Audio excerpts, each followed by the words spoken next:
Hi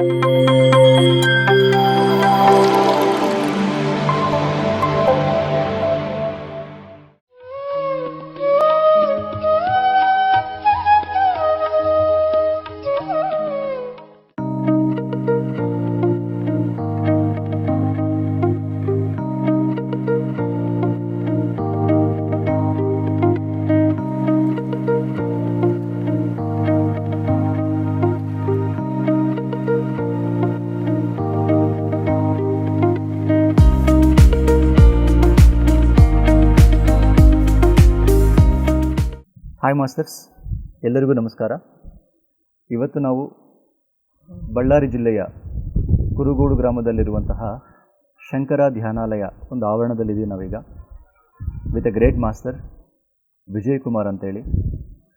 ನಾವೊಂದು ಬಹಳಷ್ಟೊಂದು ಅನುಭವಗಳು ತಿಳ್ಕೊತಾ ಇದ್ದೀವಿ.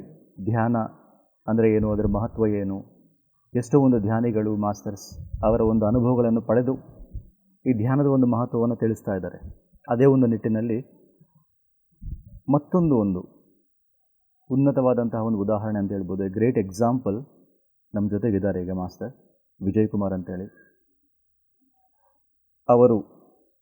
ಅವರ ಒಂದು ಈ ಪ್ರಾಂಗಣದಲ್ಲಿ 2 ಪಿರಮಿಡ್ಸನ್ನು ಕಟ್ಟಿಸಿದ್ದಾರೆ.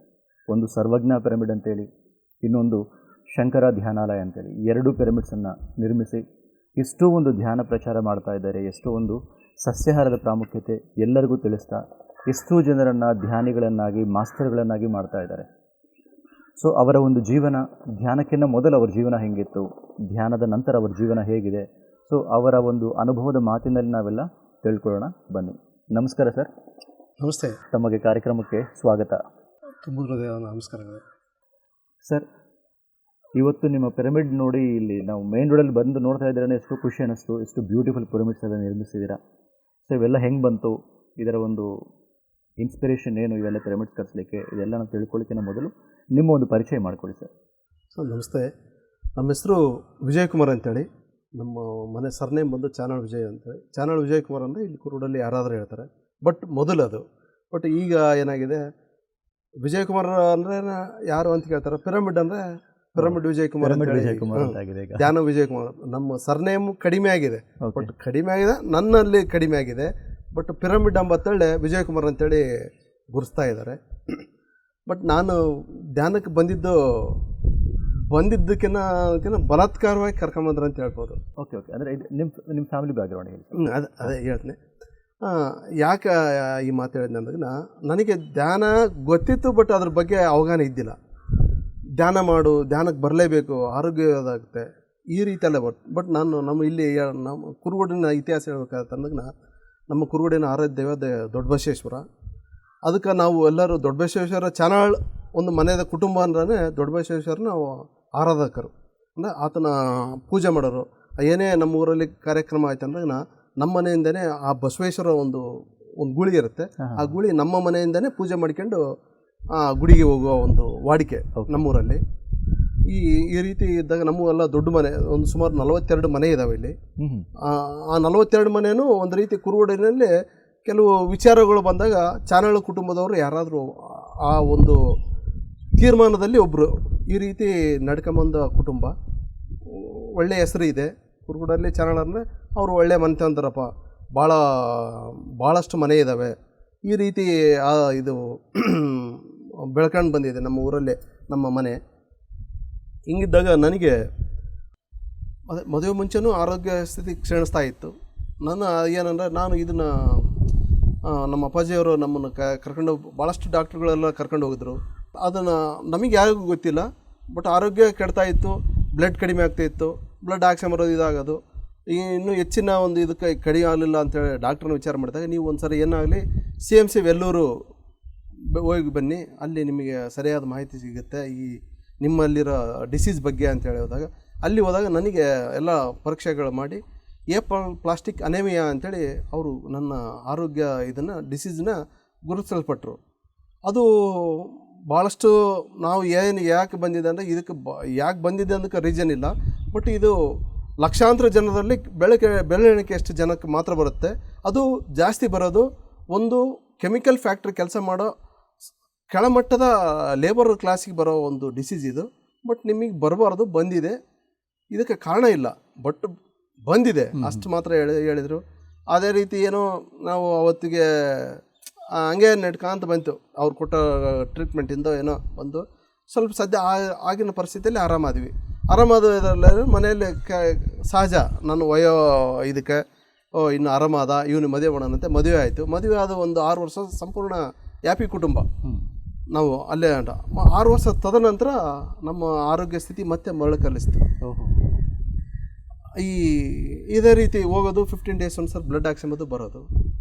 ಯಾಕಂದರೆ ಅನೆಮಿಕ್ ಅವ್ರು ಹೇಳಿದರು ಈ ಡಿಸೀಸ್ ಕಡಿಮೆ ಆಗಲ್ಲ, ಇದು ಹಂಗೆ. ಅಂದರೆ ಇದು ಪರ್ಮನೆಂಟ್ ಸೊಲ್ಯೂಷನ್ ಇರಲ್ವಾ ಸರ್? ಅಂದರೆ ಮೆಡಿಕಲ್ ಟರ್ಮ್ಸಲ್ಲಿ ಇದೆ. ಅವರು ಏನು ಹೇಳಿದ್ರು, ಇದಕ್ಕೆ ಸಮ್ ಲ್ಯಾಕ್ ಖರ್ಚಾಗುತ್ತೆ. 50 ಲ್ಯಾಕ್ ಟ್ರೀಟ್ಮೆಂಟ್ಗೆ 50 ಲಕ್ಷ. ಇದು 11 ತಿಂಗಳು ಪ್ರೊಸೆಸ್ಸು. 11 ತಿಂಗಳು 50 ಲಕ್ಷ ಖರ್ಚಾಗುತ್ತೆ. 50-50 ಹೇಳಿದರು. ಆಗಬಹುದು ಆಗದೇ ಇರಬಹುದು ನಿಮ್ಮ ಇದು. ನಾನು ಅದಕ್ಕೆ 50 ಲಕ್ಷ ಖರ್ಚು ಮಾಡ್ಕೊಂಡು ಆಗದೇ ಇರ್ಬೋದು, ಆಗದೇ ಇರಲಾರ್ದು ಇದು ಈ ರೀತಿ ಹೇಳಿದಾಗ ನಾನು 50 ಲಕ್ಷ ಇನ್ವೆಸ್ಟ್ ಮಾಡೋಕ್ಕೆ, ಅಂದರೆ ನನಗೆ ಇನ್ವೆಸ್ಟ್ ಮಾಡೋಕ್ಕೆ, ನಾನೇ ಯಾವುದೋ ಬಿಸ್ನೆಸ್ಗೆಲ್ಲ ನನಗೆ ಇನ್ವೆಸ್ಟ್ ಮಾಡೋಕ್ಕೆ ನನಗೆ ಯಾಕೋ ಮನಸ್ಸು ಬರಲಿಲ್ಲ, ಬೇಡ ಅಂತೇಳಿ ಸುಮ್ಮನೆ ಆಗಿದ್ದೆ. ಇದೇ ರೀತಿ ಇದ್ದಾಗ ಮತ್ತೆ ಇದಾದಾಗ ಇದ್ರ ಜೊತೆಗೆ ಇನ್ನೊಂದೇ ಅಂದರೆ ನನ್ನ ಬ್ಲಡ್ ಗ್ರೂಪ್ ಬಂದು ಓ ನೆಗೆಟಿವ್ ಸಿಗೋದು ಭಾಳ ರೇರ್. ಅಂಥದ್ರಲ್ಲಿ ನಾನು 15 ದಿನಕ್ಕೆ 2 ಬ್ಲಡ್ ಬೇಕು. ನನ್ನ ಫ್ರೆಂಡ್ಸ್ ಎಲ್ಲ ನಾನು ಏನಂತಿದ್ರು, ನಾನು ಫೋನ್ ಮಾಡಿದ್ರೆ ಅವ್ರ ಫೋನಲ್ಲಿ ಅವತ್ತಿನ ನನ್ನ ಇದು ಜಸ್ಟ್ ಅವಾಗಿನ ಫೋನ್ಗಳು ಬಂದಿರೋದು, ಅದರ ನನ್ನ ಹೆಸರು ಏನು ಫೀಲ್ಡ್ ಮಾಡ್ಕೊಂಡಿರೋ ರಾಕ್ಷಸ ಅಂತ ಕೇಳಿದ್ರು. ನಾನು ಫೋನ್ ಮಾಡಿದ್ರೆ ಇವನು ರಕ್ತ ರಾಕ್ಷಸ ಫೋನ್ ಮಾಡ್ತಿದ್ದಾನೆ, ಇವನು ರಕ್ತ ಬೇಕಾಗಿದ್ದಂಗಿದೆ. ಈ ರೀತಿ ಫ್ರೆಂಡ್ಸ್ ಎಲ್ಲ ನನ್ನ ಗೇಲಿ ಮಾಡೋರು. ಬಟ್ ವಾಸ್ತವ ಏನು ಮಾಡೋಕ್ಕಲ್ಲ, ನಾನು ಸ್ವೀಕಾರ ಮಾಡಿದ್ದೆ ಆ ಗೇಲಿ. ಅವರು ಗೇಲಿಯಾಗಿ ಮಾಡ್ತಾರೋ ಏನೋ ನನ್ನ ಇದಕ್ಕೆ ಇದು ಮಾಡ್ತಾರೋ, ಒಟ್ಟು ನಾನು ಸ್ವೀಕಾರ ಮಾಡಿದ್ದೆ, ನನಗೆ ಬೇಕಾಗಿತ್ತು. ಹಿಂಗಿದ್ದಾಗ ನಮ್ಮ ಹೆಣ್ಮಕ್ಳು ಅಕ್ಕನ ಗಂಡ ಅಂದರೆ ನನಗೆ ಷಡ್ಕ, ಅವರು ಧ್ಯಾನಕ್ಕೆ ಬಂದರು. ಸದಾನಂದ ಯೋಗಿಯಲ್ಲಿ ಧ್ಯಾನ, ಅವಾಗ ಇನ್ನು ಸದಾನಂದ ಯೋಗಿ ಪಿರಮಿಡ್ ಓಪನಿಂಗ್ ಆಗಿ ಕೆಲವೇ ದಿನಗಳಾಗಿತ್ತು. ಅವರು ನನಗಿಲ್ಲ ಧ್ಯಾನ ಮಾಡು, ನೀನು ಧ್ಯಾನ ಮಾಡಿದ್ರೆ ಕಡಿಮೆ ಆಗುತ್ತೆ ಅಂದರೆ, ನಾವು ಆಸ್ಪತ್ರೆಗೆ ಹೋದಾಗಲ್ಲ ಒನ್ ಡೇ ಅವ್ರ ಮನೇಲಿ ಸ್ಟೇ ಮಾಡ್ತಿತ್ತು. ಮತ್ತು ಬಳ್ಳಾರಿ, ಕುರುಗೋಡಿಂದ Ballari 30 kilometre, one day stay ಮಾಡ್ತಿತ್ತು ಅವ್ರ ಮನೆಯಲ್ಲಿ. ಅವರು ಧ್ಯಾನ ಮಾಡು ಬೇಸಾಗುತ್ತೆ ಅಂತಂದರೆ ನನಗೆ ಹೋಗಪ್ಪ, ಅವರು ಧ್ಯಾನ ಮಾಡು ಬೇಸಾಗುತ್ತೆ ಆದರೆ ಅವರು ಒಂದು ಧ್ಯಾನ ಮಾಡೋದ್ರ ಜೊತೆಗೆ ನಾನ್ ವೆಜ್ ಬಿಡ್ಬೇಕಂತ ಹೇಳಿದರು. ನಾನ್ ವೆಜ್ ಅಂದರೆ ನಾನ್ ವೆಜ್ಜನ್ನು ಎಷ್ಟು ಪ್ರಿಯ ಅಂತಂದರೆ, ಕೆಲವರು ಆಸೆಯಿಂದ ತಿಂತಾರೆ, ನಾನು ದುರಾಸೆಯಿಂದ ತಿಂತಿದ್ದೆ. ಯಾಕಂದರೆ ಹೆಂಗಂದ್ರೆ ನನ್ನ ಮುಂದೆ ಬಂದು ಯಾರು ನಾನ್ ವೆಜ್ ಬಗ್ಗೆ ಮಾತಾಡಬಾರ್ದು. ನಾನ್ ವೆಜ್ ಬಗ್ಗೆ ಮಾತಾಡಿದ್ರೆ ನನಗೆ ಆಗಿನ ಕ್ಷಣ ನನಗೆ ಅದನ್ನು ಭಕ್ಷಿಸ್ಬೇಕೆಂಬ ಒಂದು ಆಸೆ, ಅದು ದುರಾಸೆ ನನಗೆ ಬೇಕು. ಅದು ಯಾವುದೇ ದಿನ ಆಗಿರೋ ನಾನು ಬಿಟ್ಟಿರೋದಂದರೆ, ನಾನು ಮೊದಲಿಂದನೂ ರಾಘವೇಂದ್ರ ಆರಾಧಕ, ಹಂಗಾಗಿ ಗುರುವಾರ ದಿನ ಬಿಟ್ಟಿದ್ದೆ. ಇನ್ನೊಂದು ಕುರುಗೋಡಲ್ಲಿ ದೊಡ್ಡ ಬಸವೇಶ್ವರ ಆರಾಧ್ಯ ದೈವ ಸೋಮವಾರ ಗುರುವಾರ ಬಿಟ್ಟು ಇನ್ನು ಯಾವ ವಾರನೂ ನಾನು ಲೆಕ್ಕಿಸಿಲ್ಲ. ಇವನು ಶನಿವಾರ ಇಲ್ಲ, ಅಮಾಸೆ ಇಲ್ಲ, ಹುಣ್ಣಿಮೆ ಇಲ್ಲ, ಹಬ್ಬ ಇಲ್ಲ, ಇದಿಲ್ಲ. ನನಗೆ ಬೇಕು ಅಂದರೆ ಅವತ್ತು ಬೇಕು. ಆ ರೀತಿ ನಾನು ಅದನ್ನು ಭಕ್ಷಿಸ್ತಿದ್ದೆ. ತಿಂತೆ ಅನ್ನೋದಕ್ಕಿಂತ ಭಕ್ಷಿಸ್ತಾ ಇದ್ದೆ. ಇದು ನನ್ನ ಆರೋಗ್ಯ ಪದ್ಧತಿಯಾಗಿ ಆಹಾರ ಪದ್ಧತಿ ಇತ್ತು. ಹಿಂಗಿದ್ದಾಗ ಅವರು ನೀನು ಧ್ಯಾನ ಮಾಡಬೇಕು, ಇದು ಬಿಡ್ಬೇಕಂತ ನಾನು ಧ್ಯಾನ ಇಲ್ಲದ್ರಿಲ್ಲ, ನಾನು ಈ ಆಹಾರನ ಬಿಡೋಲ್ಲ. ಇದ್ರ ಜೊತೆಗೆ ಇನ್ನೊಂದು ಏನಂದ್ರೆ, ನಾವೆಲ್ಲ ತಿಳ್ಕೊಂಡಿರೋದು ಏನಂದ್ರೆ, ನಾವು ನಾನ್ ವೆಜ್ ತಿಂದರೆ ನಮ್ಮಲ್ಲಿ ವಿಟಮಿನ್ಸ್ ಜಾಸ್ತಿ ಆಗುತ್ತೆ, ರಕ್ತದ ಕಣಗಳು ಜಾಸ್ತಿ ಆಗುತ್ತೆ ಅಂಬೋದು ನಮ್ಮ ಈಗ ಗೊತ್ತಾಗಿದ್ದು ಕೆಟ್ಟ ಭಾವನೆ. ಅದು ಅವತ್ತು ಗೊತ್ತಿಲ್ಲ. ಅವತ್ತು ಅದಕ್ಕೆ ಸಪೋರ್ಟಿಂಗ್ ಆಹಾರ ಅಂದರೆ ಆರೋಗ್ಯಕ್ಕೆ ಸಪೋರ್ಟಿಂಗ್ ಆಹಾರ ಅಂತ ನಾವು ಅಂದ್ಕೊಂಡಿದ್ದೆ ಅವತ್ತು. ಆ ರೀತಿ ಅದನ್ನು ಇದು ಮಾಡೋಕ್ಕಾರೆ ಇವರು ತಿನ್ನು ಅಂತ ಅದು ಧ್ಯಾನ ಮಾಡು ಅಂತಿದ್ರೆ, ನಾನು ಇಲ್ಲ, ನಾನು ಧ್ಯಾನ ಮಾಡಲ್ಲ, ನಾನು ಇದನ್ನು ತಿಂಬೋದು ಬಿಡಲ್ಲ, ಧ್ಯಾನ ಮಾಡಲ್ಲ. ನಿಮ್ಗೇನು ಅನ್ನಿಸ್ತು ಧ್ಯಾನದ ಬಗ್ಗೆ ಅವ್ರು ಹೇಳಿದಾಗ ಫಸ್ಟ್ ಟೈಮ್? ಅದೇ ಹೇಳಿ, ಅವರು ಧ್ಯಾನ ಮಾಡೋ ಅಂದಾಗ ಸ್ವಲ್ಪ ಮಾಡೋಣ ಅಂತ ಅನಿಸ್ತು. ಬಟ್ ಆಹಾರ ಬಿಡೋ ಅಂದಾಗ ನನಗೆ ಧ್ಯಾನ ಒಪ್ಪಲಿಲ್ಲ. ಆಹಾರದ ಪದ್ಧತಿ ಬಂದಾಗ ನಾನು ಧ್ಯಾನ ಸ್ವೀಕಾರ ಮಾಡಲಿಲ್ಲ. ಸರಿ, ಇದೇ ರೀತಿ ಆದಾಗ ಒಂದು ಸರಿ ಸುಮ್ಮನೆ ನಾನು ಆರೋಗ್ಯ ಸ್ಥಿತಿ ಒಂದು ಸಹಜ ಸ್ಥಿತಿಗೆ ಬಂದಿತ್ತು. ಬಟ್ ಅವತ್ತು ಏನಾಯಿತು ಅಂದ್ರಗಿನ ಒಂದು 2 ಅಂದರೆ ಯುಗಾದಿ ಹಬ್ಬ ಇದ್ರ ಮುಂಚೆ ನಮ್ಮ ಮನೆ ಬಗಲಾಗ ನಮ್ಮ ಚಿಕ್ಕಪ್ಪನವ್ರ ಮನೆ ಶಂಕುಸ್ಥಾಪನೆ ಅಂದರೆ ನಾವು ಗುದ್ಲಿ ಪೂಜೆ ಮಾಡ್ತೀವಿ ಅಂತ ಹೇಳ್ತೀವಲ್ಲ, ಆ ರೀತಿ ಗುದ್ಲಿ ಪೂಜೆ ಮಾಡೋಕ್ಕಂತೇಳಿ ಅವರು ನಮ್ಮನ್ನು ಇನ್ವೈಟ್ ಮಾಡಿದರು. ನಾವೇ ಹೋಗಿ ಪೂಜೆ ಮಾಡಬೇಕಾಗಿತ್ತು. ಆ ಪೂಜೆ ಮಾಡುವ ಟೈಮ್ನಾಗ ಏನಾಯಿತು, ಊದಿನ ಕಡ್ಡಿ ಕರ್ಪೂರ ಇದೆಲ್ಲ ಬೆಳೆಯುತ್ತಲ್ಲ, ನಮ್ಮ ತೋಟದಲ್ಲಿ ತೆಂಗಿನ ಗಿಡ ಜಾಸ್ತಿ ಇದ್ದು, ಆ ತೆಂಗಿನ ಗಿಡಕ್ಕೆ ಮೇಲೆ ಹಿರೇಜೇನು ಗೂಡು ಕಟ್ಟಿತ್ತು.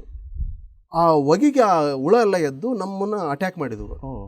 ಅವಾಗೆಲ್ಲ ತಪ್ಸ್ಕೊಂಡ್ ಬಂದಾಗ ನಮಗೊಂದು ಸ್ವಲ್ಪ ನನಗೂ ನಮ್ಮ ಚಿಕ್ಕಪ್ಪನವರಿಗೆ ಜಾಸ್ತಿ ಅವು ಅಟ್ಯಾಕ್ ಅಂದರೆ ಅಲ್ಲಿ ಆಗಿರೋ ನಾವು ಪೂಜೆ ಮಾಡೋ ಟೈಮ್ನಾಗ ಮೈ ಮೇಲೆ ಏನು ಇರೋಲ್ಲ, ಬನೀನ್ ಮೈ ಇದ್ದಿಲ್ಲ, ಬರೀ ಓನ್ಲಿ ಅಡ್ಪಂಜ ಇರೋದ್ರಿಂದ ಏನಾಯಿತು ಅವು ನಮ್ಮ ಮೇಲೆ ಭಾರಿ ಅಟ್ಯಾಕ್ ಮಾಡಿತು. ಅಟ್ಯಾಕ್ ಮಾಡಿದಾಗ ಏನಾಯಿತು, ನಾವು ಸ್ವಲ್ಪ ಊಟ ಮಾಡಲಾರ್ದಂಗೆ ಎಲ್ಲ ಹೋಗಿರೋದ್ರಿಂದ ಅವು ಕಡಿದ್ರಿಂದ ಸ್ವಲ್ಪ ಅನ್ಕಾನ್ಸಿಯಸ್ ಆಯಿದ್ದೆ ನಾನು. ಅನ್ಕಾನ್ಸಿಯಸ್ ಆದಾಗ ಇಲ್ಲಿ ಗೌರ್ಮೆಂಟ್ ಹಾಸ್ಪಿಟ್ಲಿಗೆ ಕರ್ಕೊಂಡೋಗಿ, ಇವೆಲ್ಲ ಧ್ಯಾನಕ್ಕಿಂತ ಮುಂದೆ ಗೌರ್ಮೆಂಟ್ ಹಾಸ್ಪಿಟ್ಲಿಗೆ ಕರ್ಕೊಂಡೋಗಿ ಅಲ್ಲಿ ನೋಡಿಸಿದಾಗ ಅವ್ರು ಏನು ಮಾಡಿದರು, ಒಂದು ಇಂಜೆಕ್ಷನ್ ಮಾಡಿದರು. ತಕ್ಷಣ ಏನೋ ಒಂದು ಇಂಜೆಕ್ಷನ್ ಮಾಡಿದ್ರು ಆರಾಮಾಗಿ ಮನೆಗೆ ಬಂದ್ವಿ. ರೈಟ್, ಊಟ ಆಯಿತು, ಇದಾಯಿತು. ಅದು ಏನಾಯಿತು, ಸಮ್ ಡೇಸಿಗೆ ಇಲ್ಲಿ ಇಂಜೆಕ್ಷನ್ ಮಾಡಿರೋದು ದಿನಕ್ಕೆ ದಿನ ಈ ರೀತಿ ಗಡ್ಡೆ, ನಮ್ಮ ಒಂದು ಬಾಲಿನ ಕ್ರಿಕೆಟ್ ಬಾಲಿನ ಗಾತ್ರ ಗಡ್ಡೆ ಆಯಿತು. ಅದು ಹೋಗಿ ಬಳ್ಳಾರಿಯಲ್ಲಿ ನಾನು ಚೆಕ್ ಮಾಡಿದಾಗ ಇಲ್ಲ, ಇದು ಹಿಂಗೆ ಇಂಜೆಕ್ಷನ್ ರಿಯಾಕ್ಷನ್ ಆಗಿದೆ, ಅದೆಲ್ಲ ಅಲ್ಲಿ ಕೆಡುಕು ತುಂಬಿದೆ, ತೆಗಿಬೇಕು ಅಂತ.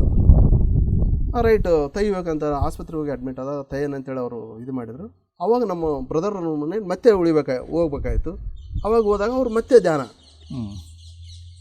ಹೇಳಿದರು. ನಾನು ಕೇಳೋ ಮನಸ್ಥಿತಿ ನನಗೆ, ಯಾಕಂದ್ರೆ ಆಹಾರ ಪದ್ಧತಿಯಿಂದ ಹೊರಗೆ ಬರೋಕ್ಕೆ ನಾನು ತಯಾರಿದ್ದಿಲ್ಲ, ನನಗೆ ಕೇಳೋ ಮನಸ್ಥಿತಿ ಇದ್ದಿಲ್ಲ, ಆಹಾರ ಬಿಡೋಕ್ಕೂ ಇಷ್ಟ ಇದ್ದಿಲ್ಲ. ಹಿಂಗಾಗಿ ನಾನು ಅವತ್ತು ರೈಟ್ ಆಸ್ಪತ್ರೆಯಲ್ಲಿ ಮುಗಿಸ್ಕೊಂಡು ಮನೆಗೆ ಬಂದ್ವಿ. ಮನೆಗೆ ಬಂದಮೇಲೆ ತಿರುಗಿ ಮಾರದಿನ ಮತ್ತೆ ಅಮ್ಮಗೆ ಆರಾಮಿದ್ದಿಲ್ಲ, ಅಮ್ಮನ ಆಸ್ಪತ್ರೆಗೆ ಕರ್ಕೊಂಡು ಹೋದ್ವಿ. ಇಲ್ಲಿ ಇದೆಲ್ಲ ಆದಾಗ ಅವರು ಇದೆಲ್ಲ ಆಗಿದ್ದು ಯುಗಾದಿಯಿಂದ ಈ ಎಲ್ಲ ಪ್ರೊಸೆಸ್ ಎಲ್ಲ ದೀಪಾವಳಿ ತಗನ ನಡೀತೀವಲ್ಲ, ಅದು ನನ್ನ ಇದು ಆಗಿರೋದು ಅದೊಂದು 2 months, ಅದಾದ ಥರ ಅಮ್ಮ ಇದೆಲ್ಲ ಇವೆಲ್ಲ ನೆಕ್ಸ್ಟ್ ದೀಪಾವಳಿ ತರಗನ ನಾವು ಆರೋಗ್ಯ ಭಾಳ ಕ್ಷೀಣಿಸ್ತಾ ಇತ್ತು.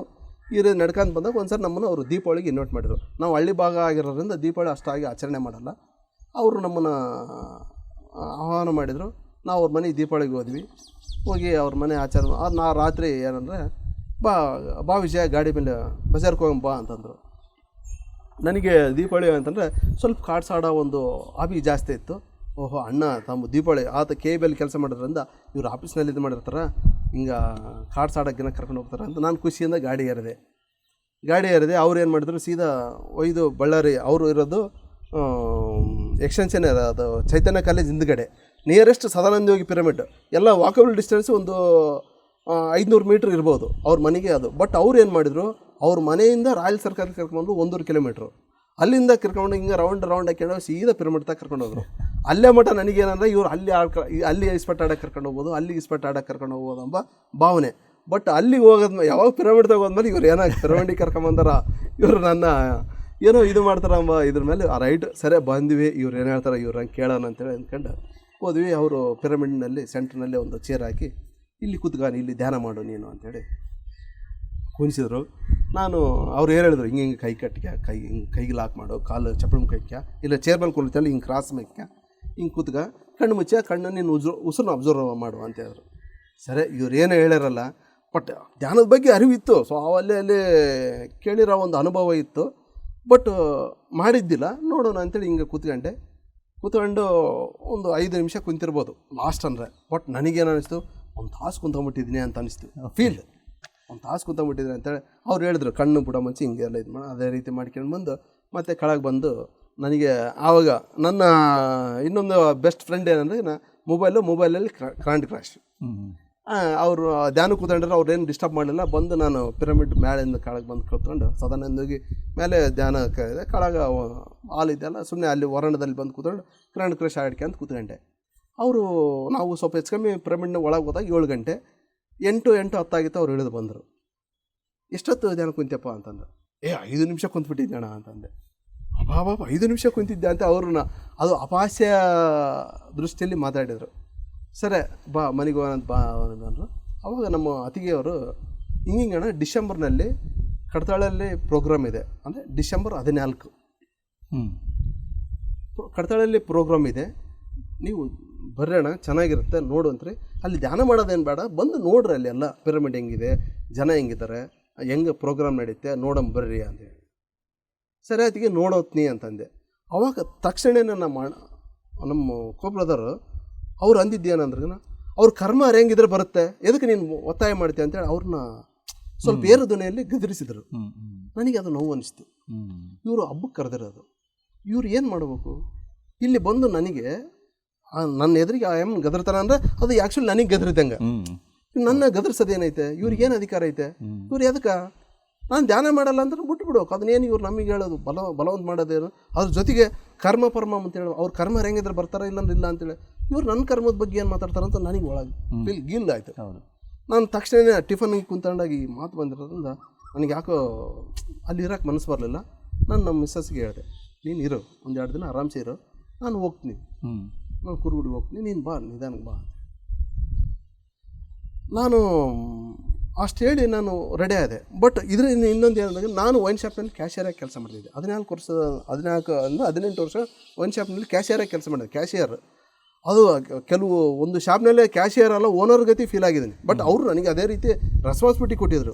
ಏನೇ ಆಗಲಿ ವಿಜಯ ಇದ್ದಾನೆ, ವಿಜಯ ನೋಡ್ಕೊಂಡು ಹೋಗ್ತಾನೆ, ಈ ರೀತಿ ಹೇಳೋದ್ರಿಂದ ನಾನು ಆ ಒಂದು ಅಲ್ಲಿ ಓನರಿಸಮ್ ಮಾಡ್ಕೊಂಬಂದಿನಿ. ಬಟ್ ಕುಡಿಯೋಕ್ಕೆ ಬರೋ ಕಸ್ಟಮರ್ ಕೂಡ ನನ್ನ ನೋಡಿ ಅದರ್ತಿದ್ರು. ಅಂದರೆ ನಾನು ಸಿಟ್ಟಿನ ಮನುಷ್ಯ. ನನಗೇನಾದರೂ ಒಂದು ಗ್ಲಾಸು ಬಿದ್ದು ಬಿಡ್ತಂದ್ರೆ ಎಲ್ಲೆಲ್ಲಿ ಸಿಟ್ಟು ಹೋಗಿ ಅವ್ರನ್ನ ಬಡ್ದುಬಿಡ್ತಿದ್ದೆ. ಆ ಮನಸ್ಸು ಸಿಟ್ಟಿತ್ತ, ಅಷ್ಟು ಸಿಟ್ಟಿತ್ತು. ಅವ್ರನ್ನ ಬಡ್ದು ನನ್ನ ಗ್ಲಾಸ್ ಅಪ್ಪಿ ತಪ್ಪಿ ಏನಾದರೂ ಗ್ಲಾಸ್ ವೈನ್ ಶಾಪ್ನಲ್ಲಿ ಹೊಡೆದ್ರೆ ಯಾವ ನೋಡಿದ್ದು ಅಂತೇಳಿ ಅವ್ನು ಹೊಡೆದ್ಬಿಡ್ತಿದ್ದೆ. ಇಲ್ಲೆಲ್ಲ ಏನಂದ್ರೆ ಅದೇ ಹೇಳಿದೆ, ನಮ್ಮದು ದೊಡ್ಡ ಕುಟುಂಬ, ಎಲ್ಲ ಒಂದು ಗೌಡಿಕೆ ಯಾವುದೇ ಕಾರ್ಯಕ್ರಮಕ್ಕೆ ಕರೆಯೋದ್ರಿಂದ ನಮ್ಮ ಕುಟುಂಬಕ್ಕೆ ಅದೇ ಹೆಸರಿತ್ತು. ಯಾವಾಗ ವಿಜಯದಣಿ ಬರಂದಪ್ಪ ಬೇಡಪ್ಪ ಈ ಲೆಕ್ಕಕ್ಕೆ ಫೀಲ್ ಆಗ್ತಿದ್ರು. ಯಾರು ನನಗೆ ಎದುರು ಮಾತಾಡೋದಿದ್ದಾರೆ. ನಾನು ಹೋದ್ರೇ ಸಿಂಹ ಬಂತು ಎಂಬ ಲೆಕ್ಕಕ್ಕೆ ಮಾತಾಡ್ತಿದ್ರು. ವೈನ್ ಶಾಪ್ ಮುಂದೆ ನಾನು ಕ್ಯಾಶ್ ಕೌಂಟ್ರ್ನಾಗ ಅದಂದ್ರೆ ಯಾರದಾರಂದ್ರೆ ಸಿಂಹ ಐತಪ್ಪ ಅದ್ರ ತಾಗ ಏನು ಚಾಸ್ತಿ ಮಾಡೋಂಗಿಲ್ಲ, ಈ ರೀತಿ ಫೀಲ್ ಆಗೋರು. ನಾನು ಅಲ್ಲಿದ್ದ ಹೊರಟೆ. ಇನ್ನು ಅಣ್ಣವ್ರ ಮನೆಯಿಂದ ಯಾಕೋ ಬೇಜಾರಾಯ್ತಂತೆ ಅಲ್ಲಿದ್ದು ಹೊರಟು ಕುರುಗೋಡಿ ಬರ್ತಿದ್ದೆ. ನಾನು ಕುರುಗೋಟ್ಟು ಬಳ್ಳಾರಿ. ನೀವು ಬಂದಿರೋ ಗೊತ್ತಿದೆ 28 ಕಿಲೋಮೀಟ್ರು, 28-30 ಕಿಲೋಮೀಟ್ರ್ ಆಗುತ್ತೆ. ನಾನು ಅಲ್ಲಿದ್ದು ಇಲ್ಲಿ ಬರೀ 20 ನಿಮಿಷದಾಗ ಬೈಕ್ ತಗೊಂಡ್ಬರ್ತಿದ್ದೆ. 20 ನಿಮಿಷ ಸಾಕಿತ್ತು ನನಗೆ. ಅವಾಗ ಮತ್ತು ಈ ರೋಡ್ ಇದ್ದಿಲ್ಲ, ಭಾಳ ಕಚ್ಚಾ. ಅದರಲ್ಲಿ 20 ನಿಮಿಷ ಬರ್ತಿದ್ದೆ, ಆ ಸ್ಪೀಡ್ನಾಗ ಬರ್ತಿದ್ದೆ. ನಾನು ಅದೇ ಸ್ಪೀಡ್ನಾಗ ಬರ್ತಾಯಿದ್ದೀನಿ. ನನ್ನ ರೂಟ್ನಲ್ಲಿ ನಾನು ಒಳ್ಳೆ ಇದ್ರಾಗಲ್ಲೇ ಬರ್ತೇನೆ. ಒಂದು ಲಾರಿ ನನಗೆ ಇನ್ನೇನು ಕ್ಷಣದ ಆ್ಯಕ್ಸಿಡೆಂಟ್ ಆಗ್ಬೇಕು. ಅವತ್ತು ದೀಪಾವಳಿ ಅದು ಪಾಡ್ಯದ ದಿನ ಆ್ಯಕ್ಸಿಡೆಂಟ್, ಇನ್ನೇನು ಕ್ಷಣ ಕಣ್ಣು ಮುಚ್ಚಿ ನಾನು ಆಯ್ತು ಅಂದ್ಕಂಡೀನಿ. ಬಟ್ ಕಣ್ಣು ಬಿಟ್ಟು ನೋಡ್ತೀನಿ, ನಾನು ಸೈಡ್ಗಿದ್ದೀನಿ, ರೋಡ್ ಬಿಟ್ಟು ಸೈಡ್ ಇಟ್ಟಿದ್ದೀನಿ. ಅದು ಹೆಂಗೆ ಹೋಯ್ತಂದ್ರೆ ಹಿಂಗೆ ಗಾಡಿನೇ ಯಾರೋ ಒಬ್ಬರು ಹಿಂಗೆ ದೊಬ್ಬಿದಂಗೆ ಆಯಿತು. ಆ ದೊಬ್ಬಿದಾಗ ಹೆಂಗೆ ನಾವು ಸೈಡ್ ಹೋಗೋದಾಗ್ತು ಆ ರೀತಿ ಸೈಡ್ ಹೋಗಿವಿ. ನಾನು ನಿಮಿಷ ಅವನ್ನ ಲಾರಿಯನ್ನು ಬೈವನಂತೇಳಿ ನಾನು ಅವನ್ನ ನೋಡ್ತಾ ಇದ್ದೀನಿ. ಬಟ್ ಅವನು ಏರಾ ಇಂట్లో చెప్పొచ్చినవ ఏమో అట్లా వస్తున్నావు ಅಂತ ಅವ್ನು ನನ್ನ ಬೈತಿದ್ದಾನೆ. ಏನಿಲ್ಲ, ನಾನು ಕರೆಕ್ಟ್ ಇದ್ದೀನಿ. ನಾನು ಯಾವ ಲೆಫ್ಟ್ ಸೈಡ್ನೇ ನಾನು ಏನು ಬರಬೇಕು ಅದು ಬರ್ತಾಯಿದ್ದೀನಿ. ಇವನೇ ರಾಂಗ್ ರೂಟ್ನೇ ಬಂದು ಇವನು ನನ್ನ ಬೈತಿದ್ದಾನಲ್ಲ ಅಂತೇಳಿ ನಾನು ಹಂಗೆ ಅಂದ್ಕೊಂಡು ಮನೆಗೆ ಬಂದೀನಿ. ಮನೆಗೆ ಬಂದಮೇಲೆ ವೈನ್ ಶಾಪಿಗೆ ಹೋಗೋಕ್ಕೂ ಆಗ್ತಾಯಿಲ್ಲ. ಯಾಕಂದರೆ ನನಗೆ ಬೆಳಿಗ್ಗೆ ಇವತ್ತು ನಮ್ಮ ಬ್ರದರ್ ಬೈದಿರೋದು ಒಂದು ಮನಸ್ಥಿತಿ ನೋವು.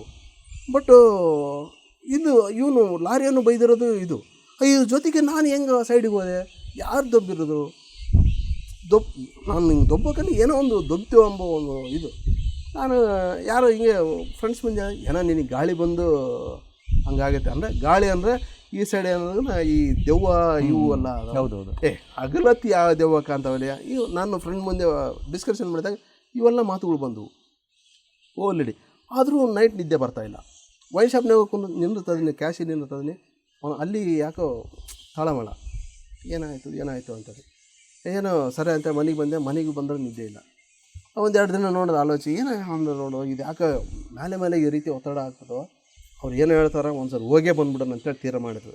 ಇದು ಯಾವುದು ನಾವು ಸ್ವಲ್ಪ ಹೆಚ್ಚು ಸೆಪ್ಟೆಂಬರ್ ತಿಂಗಳು ದೀಪಾವಳಿ ಹೋಗೇ ಬಂದ್ಬಿಡೋಣ ಅಂತೇಳಿ ಹೇಳೋಣ ಅಂತೇಳಿ ಅವ್ರಿಗೆ ನೆಕ್ಸ್ಟ್ ಬಂದಮೇಲೆ ಒಂದು ವಾರ ಬಿಟ್ಟು ಅವ್ರಿಗೆ ಫೋನ್ ಮಾಡಿ ಹೇಳಿದ್ವಿ, ಡಿಸೆಂಬರ್ 1-2 ತಾರೀಕು ಆಯ್ತು ಈ ಸತಿ ಕಡ್ತಾಳಿಗೆ ನಾವು ಬರ್ತೀವಿ. ಹಂಗಾರೆ ನೀವು ಬರ್ತೀವಿ ಅಂದರೆ ನಮ್ಮ ಕಾರು ಇದು ಬಿಡೋಣ, ನಮ್ಮ ಕಾರ್ನಾಗೆ ಹೋಗ್ಬಿಡೋಣ್ರಿ ಎಲ್ಲರೂ ಅಂದ್ರೆ. ನಾನು ಭಾಳ ದಿನ ಇರೋನಲ್ಲ, ನಾನು 1 ಅಥವಾ 2 ದಿನ ಇರೋನು. ಓಕೆ, ನೀವು 14 ದಿನ ಇರ್ತೀವಿ ಅಂತೇಳಿ ನೀವು ಡಿಸೈಡ್ ಆಗಿರಲ್ಲ. ನಾನು ಅವಾಗ 14 ದಿನ ನಡೀತಿತ್ತು. ಅದು ಡಿಸೆಂಬರ್ 18ರಿಂದ 31 ತನಕ ನಡೀತಾ ಇತ್ತು ಪ್ರೋಗ್ರಾಮು. ನಾನು ಅಷ್ಟು ದಿನ ಇರೋಲ್ಲ, ನಾನು 2 ದಿನ ಇರ್ತೀನಿ.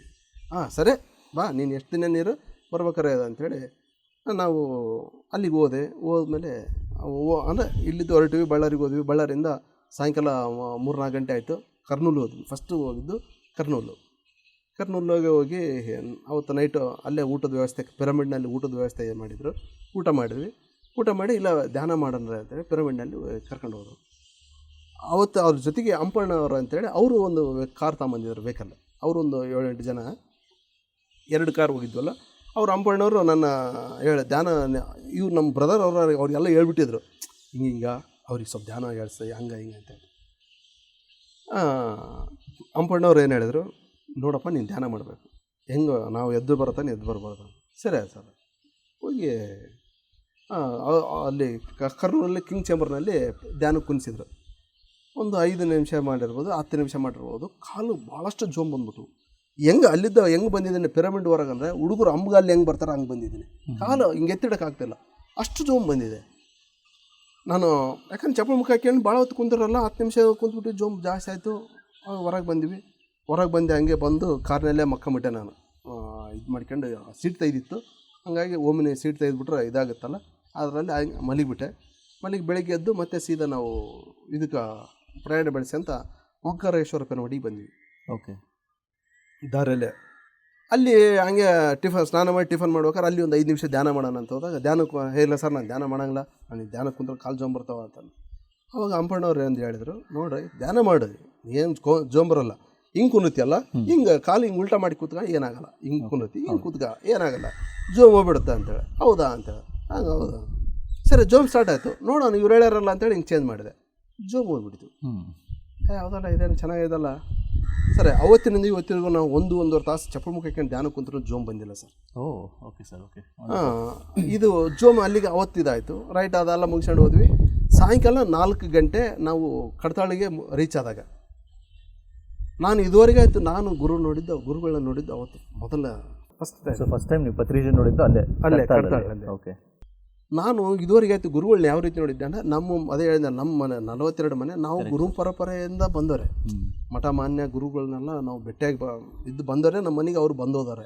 ನಾನು ಗುರುಗಳು ಯಾವ ರೀತಿ ಇರ್ತಾರಂದರೆ, ನಾನು ಅವತ್ತು ಹೇಳ್ಬೇಕಂತಂದ್ರೆ ಅಯ್ಯೋ ಒಂಥರ ನನ್ನ ಇದಾಗ್ತಾ ಇದೆ. ಆ ಗುರುಗಳನ್ನ ಅವತ್ತು ನಾನು ನೋಡಿದೆ. ಈ ಮುಂಚೆ ನೋಡಿದ ನಾನು ಅಲ್ಲೇ ಮಠ ಅನ್ಕೊಂಡಿದ್ದೇನಂದ್ರೆ ಗುರುಗಳು ಅಂದರೆ ಒಂದು ದೊಡ್ಡ ಕಾವಿ ಬಟ್ಟೆ, ಹೌದು, ಕಟ್ಟಿಗೆ ಚಪ್ಪಲಿ, ಅವ್ರು ಬಂದಗನ ಐಷಾರಾಮಿ ಕಾರ್ನ್ಯಾಗ ಫಸ್ಟ್ ಇಳತ್ತಳ್ಳಿ ಒಬ್ಬ ವ್ಯಕ್ತಿ ಹಿಂಗೆ ಇಡ್ತಾನೆ, ಇವರು ಗುರುಗಳು ಅಂತ ನಾನು ಇಲ್ಲೇ ಮಠ ಅನ್ಕೊಂಡಿರೋದು ನನ್ನ ತಪ್ಪು ಭಾವನೆ. ಬಟ್ ಅವತ್ತು ನನಗೆ ಆ ಗುರು ಕ್ಯಾಜುವಲ್ ವ್ಯಕ್ತಿ ಹಿಂಗೆ ಬಂದ, ಯಾರೋ ಸ್ಕೂಟಿ ಮೇಲೆ ಹಿಂಗೆ ಬರ್ತದಾನ. ಸ್ಕೂಟಿಯಲ್ಲಿ ಬಂದ್ರೆ ಸ್ಕೂಟಿ ಅವತ್ತು ಬರ್ತದ, ಸ್ಕೂಟಿ ಮೇಲೆ ಬರ್ತಾ ಇದ್ದಾರೆ.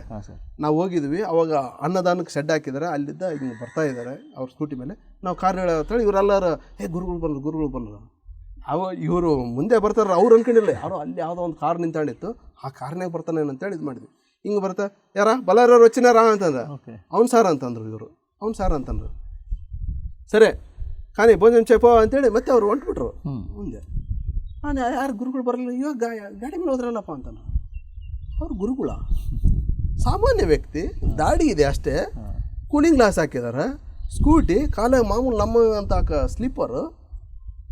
ಅವ್ರು ಯಾರು ಗುರುಗಳು ಕ್ವಶನ್ ನನಗೆ. ಬಟ್ ಅದೇ ಹೇಳಿದ್ನಲ್ಲ, ಗುರುಗಳು ನಾನು ನೋಡಿದ್ದು ಈ ರೀತಿ, ಇವ್ರು ಯಾಕೆ ಗುರುಗಳು ಏನೋ ನಡೆ ಅಂತೇಳಿ ಹಂಗೆ ಮತ್ತೆ ಜರ್ನಿ ಸ್ಟಾರ್ಟ್ ಆಯಿತು. ಅಲ್ಲಿ ಹೋಗಿ ಒಂದು ಫ್ರೀ ಅಕಾಡೆಮಿನೇಷನಲ್ಲಿ ಸಿಕ್ತು, ನಾವು ಅಲ್ಲೆಲ್ಲ ಇದ್ವಿ. ಬೆಳಗಿನ ಜಾವ ಒಳ್ಳೆ ನಿದ್ದೆಯಾಗಿದ್ದೀನಿ ನಾನು. ಎಬ್ಬಿಸ್ಬಿಟ್ರು 4 ಗಂಟೆಗೆ ಎಬ್ಬಿಸ್ಬಿಟ್ರು, ಬಾ ಧ್ಯಾನಕ್ಕೆ ಹೋಗೋಣ ಅಂತೇಳಿ. ಧ್ಯಾನಕ್ಕೆ ಹೋಗೋಣ ಬಾ ಅಂತ ಅಂತೇಳಿ ನನಗೆ ನಿದ್ದೆ ಬರ್ತೆ, ಯಾವುದೆಲ್ಲ ಬಾ ಅಂತೇಳಿ ಕರ್ಕೊಂಡೋಗಿ ತಣ್ಣೀರು ಸ್ನಾನ ಮಾಡಿಸಿ ಅಲ್ಲಿ ಹೋಗಿ ಈ ಕಡೆಗೆ ನಮ್ಮ ಬ್ರದರ್ ಹನುಮಂತಪ್ಪವರು, ಈ ಕಡೆಗೆ ಅಂಪಣ್ಣವರು ನೋಡಕ್ಕೆ ನನ್ನ ಕುಣ್ಸ್ಕೊಂಡ್ರು. ಹಿಂಗೆ ನೀನು ಏನೈತಲ್ಲ, ನಾವು ಎದ್ದು ಹಿಂಗೆ ಅಂಬತ್ತಮ್ಮನಾಗ ನಾನು ಎದ್ದೊಳ್ಬಾರ್ದು, ನೀನು ಹಂಗೆ ಧ್ಯಾನಕ್ಕೆ ಅನ್ಬೇಕು. ಇದು ಅಲ್ಲಿ ಹೋಗಿ ಕುಂತ್ಕೊಂಡಾಗ 4:30 ಆಗಿರ್ಬೋದು, ಬೇಡ 4:15 ಆಗಿರ್ಬೋದು, 4:45 ಆಗಿರ್ಬೋದು, 4:15 4:45 ಈ ಟೈಮ್ನಲ್ಲಿ ಬೆಳಗಿನ ಜಾವ 4 ಗಂಟೆಗೆ ಎಬ್ಬಿಸಿ ಸ್ನಾನ ಗೀನ ಮಾಡಿಸ್ಕೊಂಡು ಕುಣಿಸಿದಾರ. ಚಳಿ ಆಗ್ತಾಯಿದೆ, ಅವ್ರೇನಿಲ್ಲ. ಡಿಸೆಂಬರ್ ಟೈಮು ಮಾಮೂಲಿ ಇದೆಲ್ಲ ಜರ್ಕಿನೆಲ್ಲ ಹಾಕಿದ್ದೀನಿ, ಬಟ್ ಆದ್ರೂ ಚಳಿ ಅನಿಸ್ತಾ ಇದೆ. ಫಸ್ಟ್ ಅನುಭವ ಅದು. ಇವ್ರು ಹಿಂಗೆ ಕುಂತಾರೆ, ನಾವು ಎದ್ದೊಳ್ಬಾರ್ದು. ಸರಿ ಸರ್ ಆಯ್ತು ಅಂತೇಳಿ ಕೂತ್ಕೊಂಡಿವಿ. ಸರ್ ಧ್ಯಾನ ಆಯಿತು ಗೊತ್ತಿಲ್ಲ, ನಿದ್ದೆ ಆಯಿತು ಗೊತ್ತಿಲ್ಲ. ಒಳ್ಳೆ ಅವರು ಓಕೆ ಎಂಬತ್ತಾಗ ನಾನು ಎದ್ದಿಲ್ಲ, ಹಿಂಗೆ ಕುಂತಿದ್ದೀನಿ. ನಿದ್ದೆ ಮಾಡಿನೇ ಗೊತ್ತಿಲ್ಲ ನನಗೆ, ಧ್ಯಾನ ಮಾಡಿನೇ ಗೊತ್ತಿಲ್ಲ. ಒಟ್ಟು ಕಣ್ಣು ಮುಚ್ಚಿದ್ದೀನಿ, ಇದಾಗಿದೆ. ಅವ್ರು ಓಕೆ ಎಂಬತ್ತೇಳಿ ಎದ್ದೀನಿ. ರೈಟ್, ಸಾರು ಅಲ್ಲಿ ಇದಾಗತ್ತೇಳಿ ಧ್ಯಾನ ಆಗತ್ತೇಳಿ ಇದು ಸ್ಟಾರ್ಟ್ ಮಾಡ್ತಾರೆ, ಸ್ಪೀಚ್ ಸ್ಟಾರ್ಟ್ ಮಾಡ್ತಾರೆ. ಮಾತಾಡ್ಕೊಂತ ಬಂದ್ಕಂತ ಮಾಂಸಂ ಯಾರು ತಿಂటున్నారు ಅಂತ. ಯಾರು ಕೈ ಎತ್ತಲಿಲ್ಲ.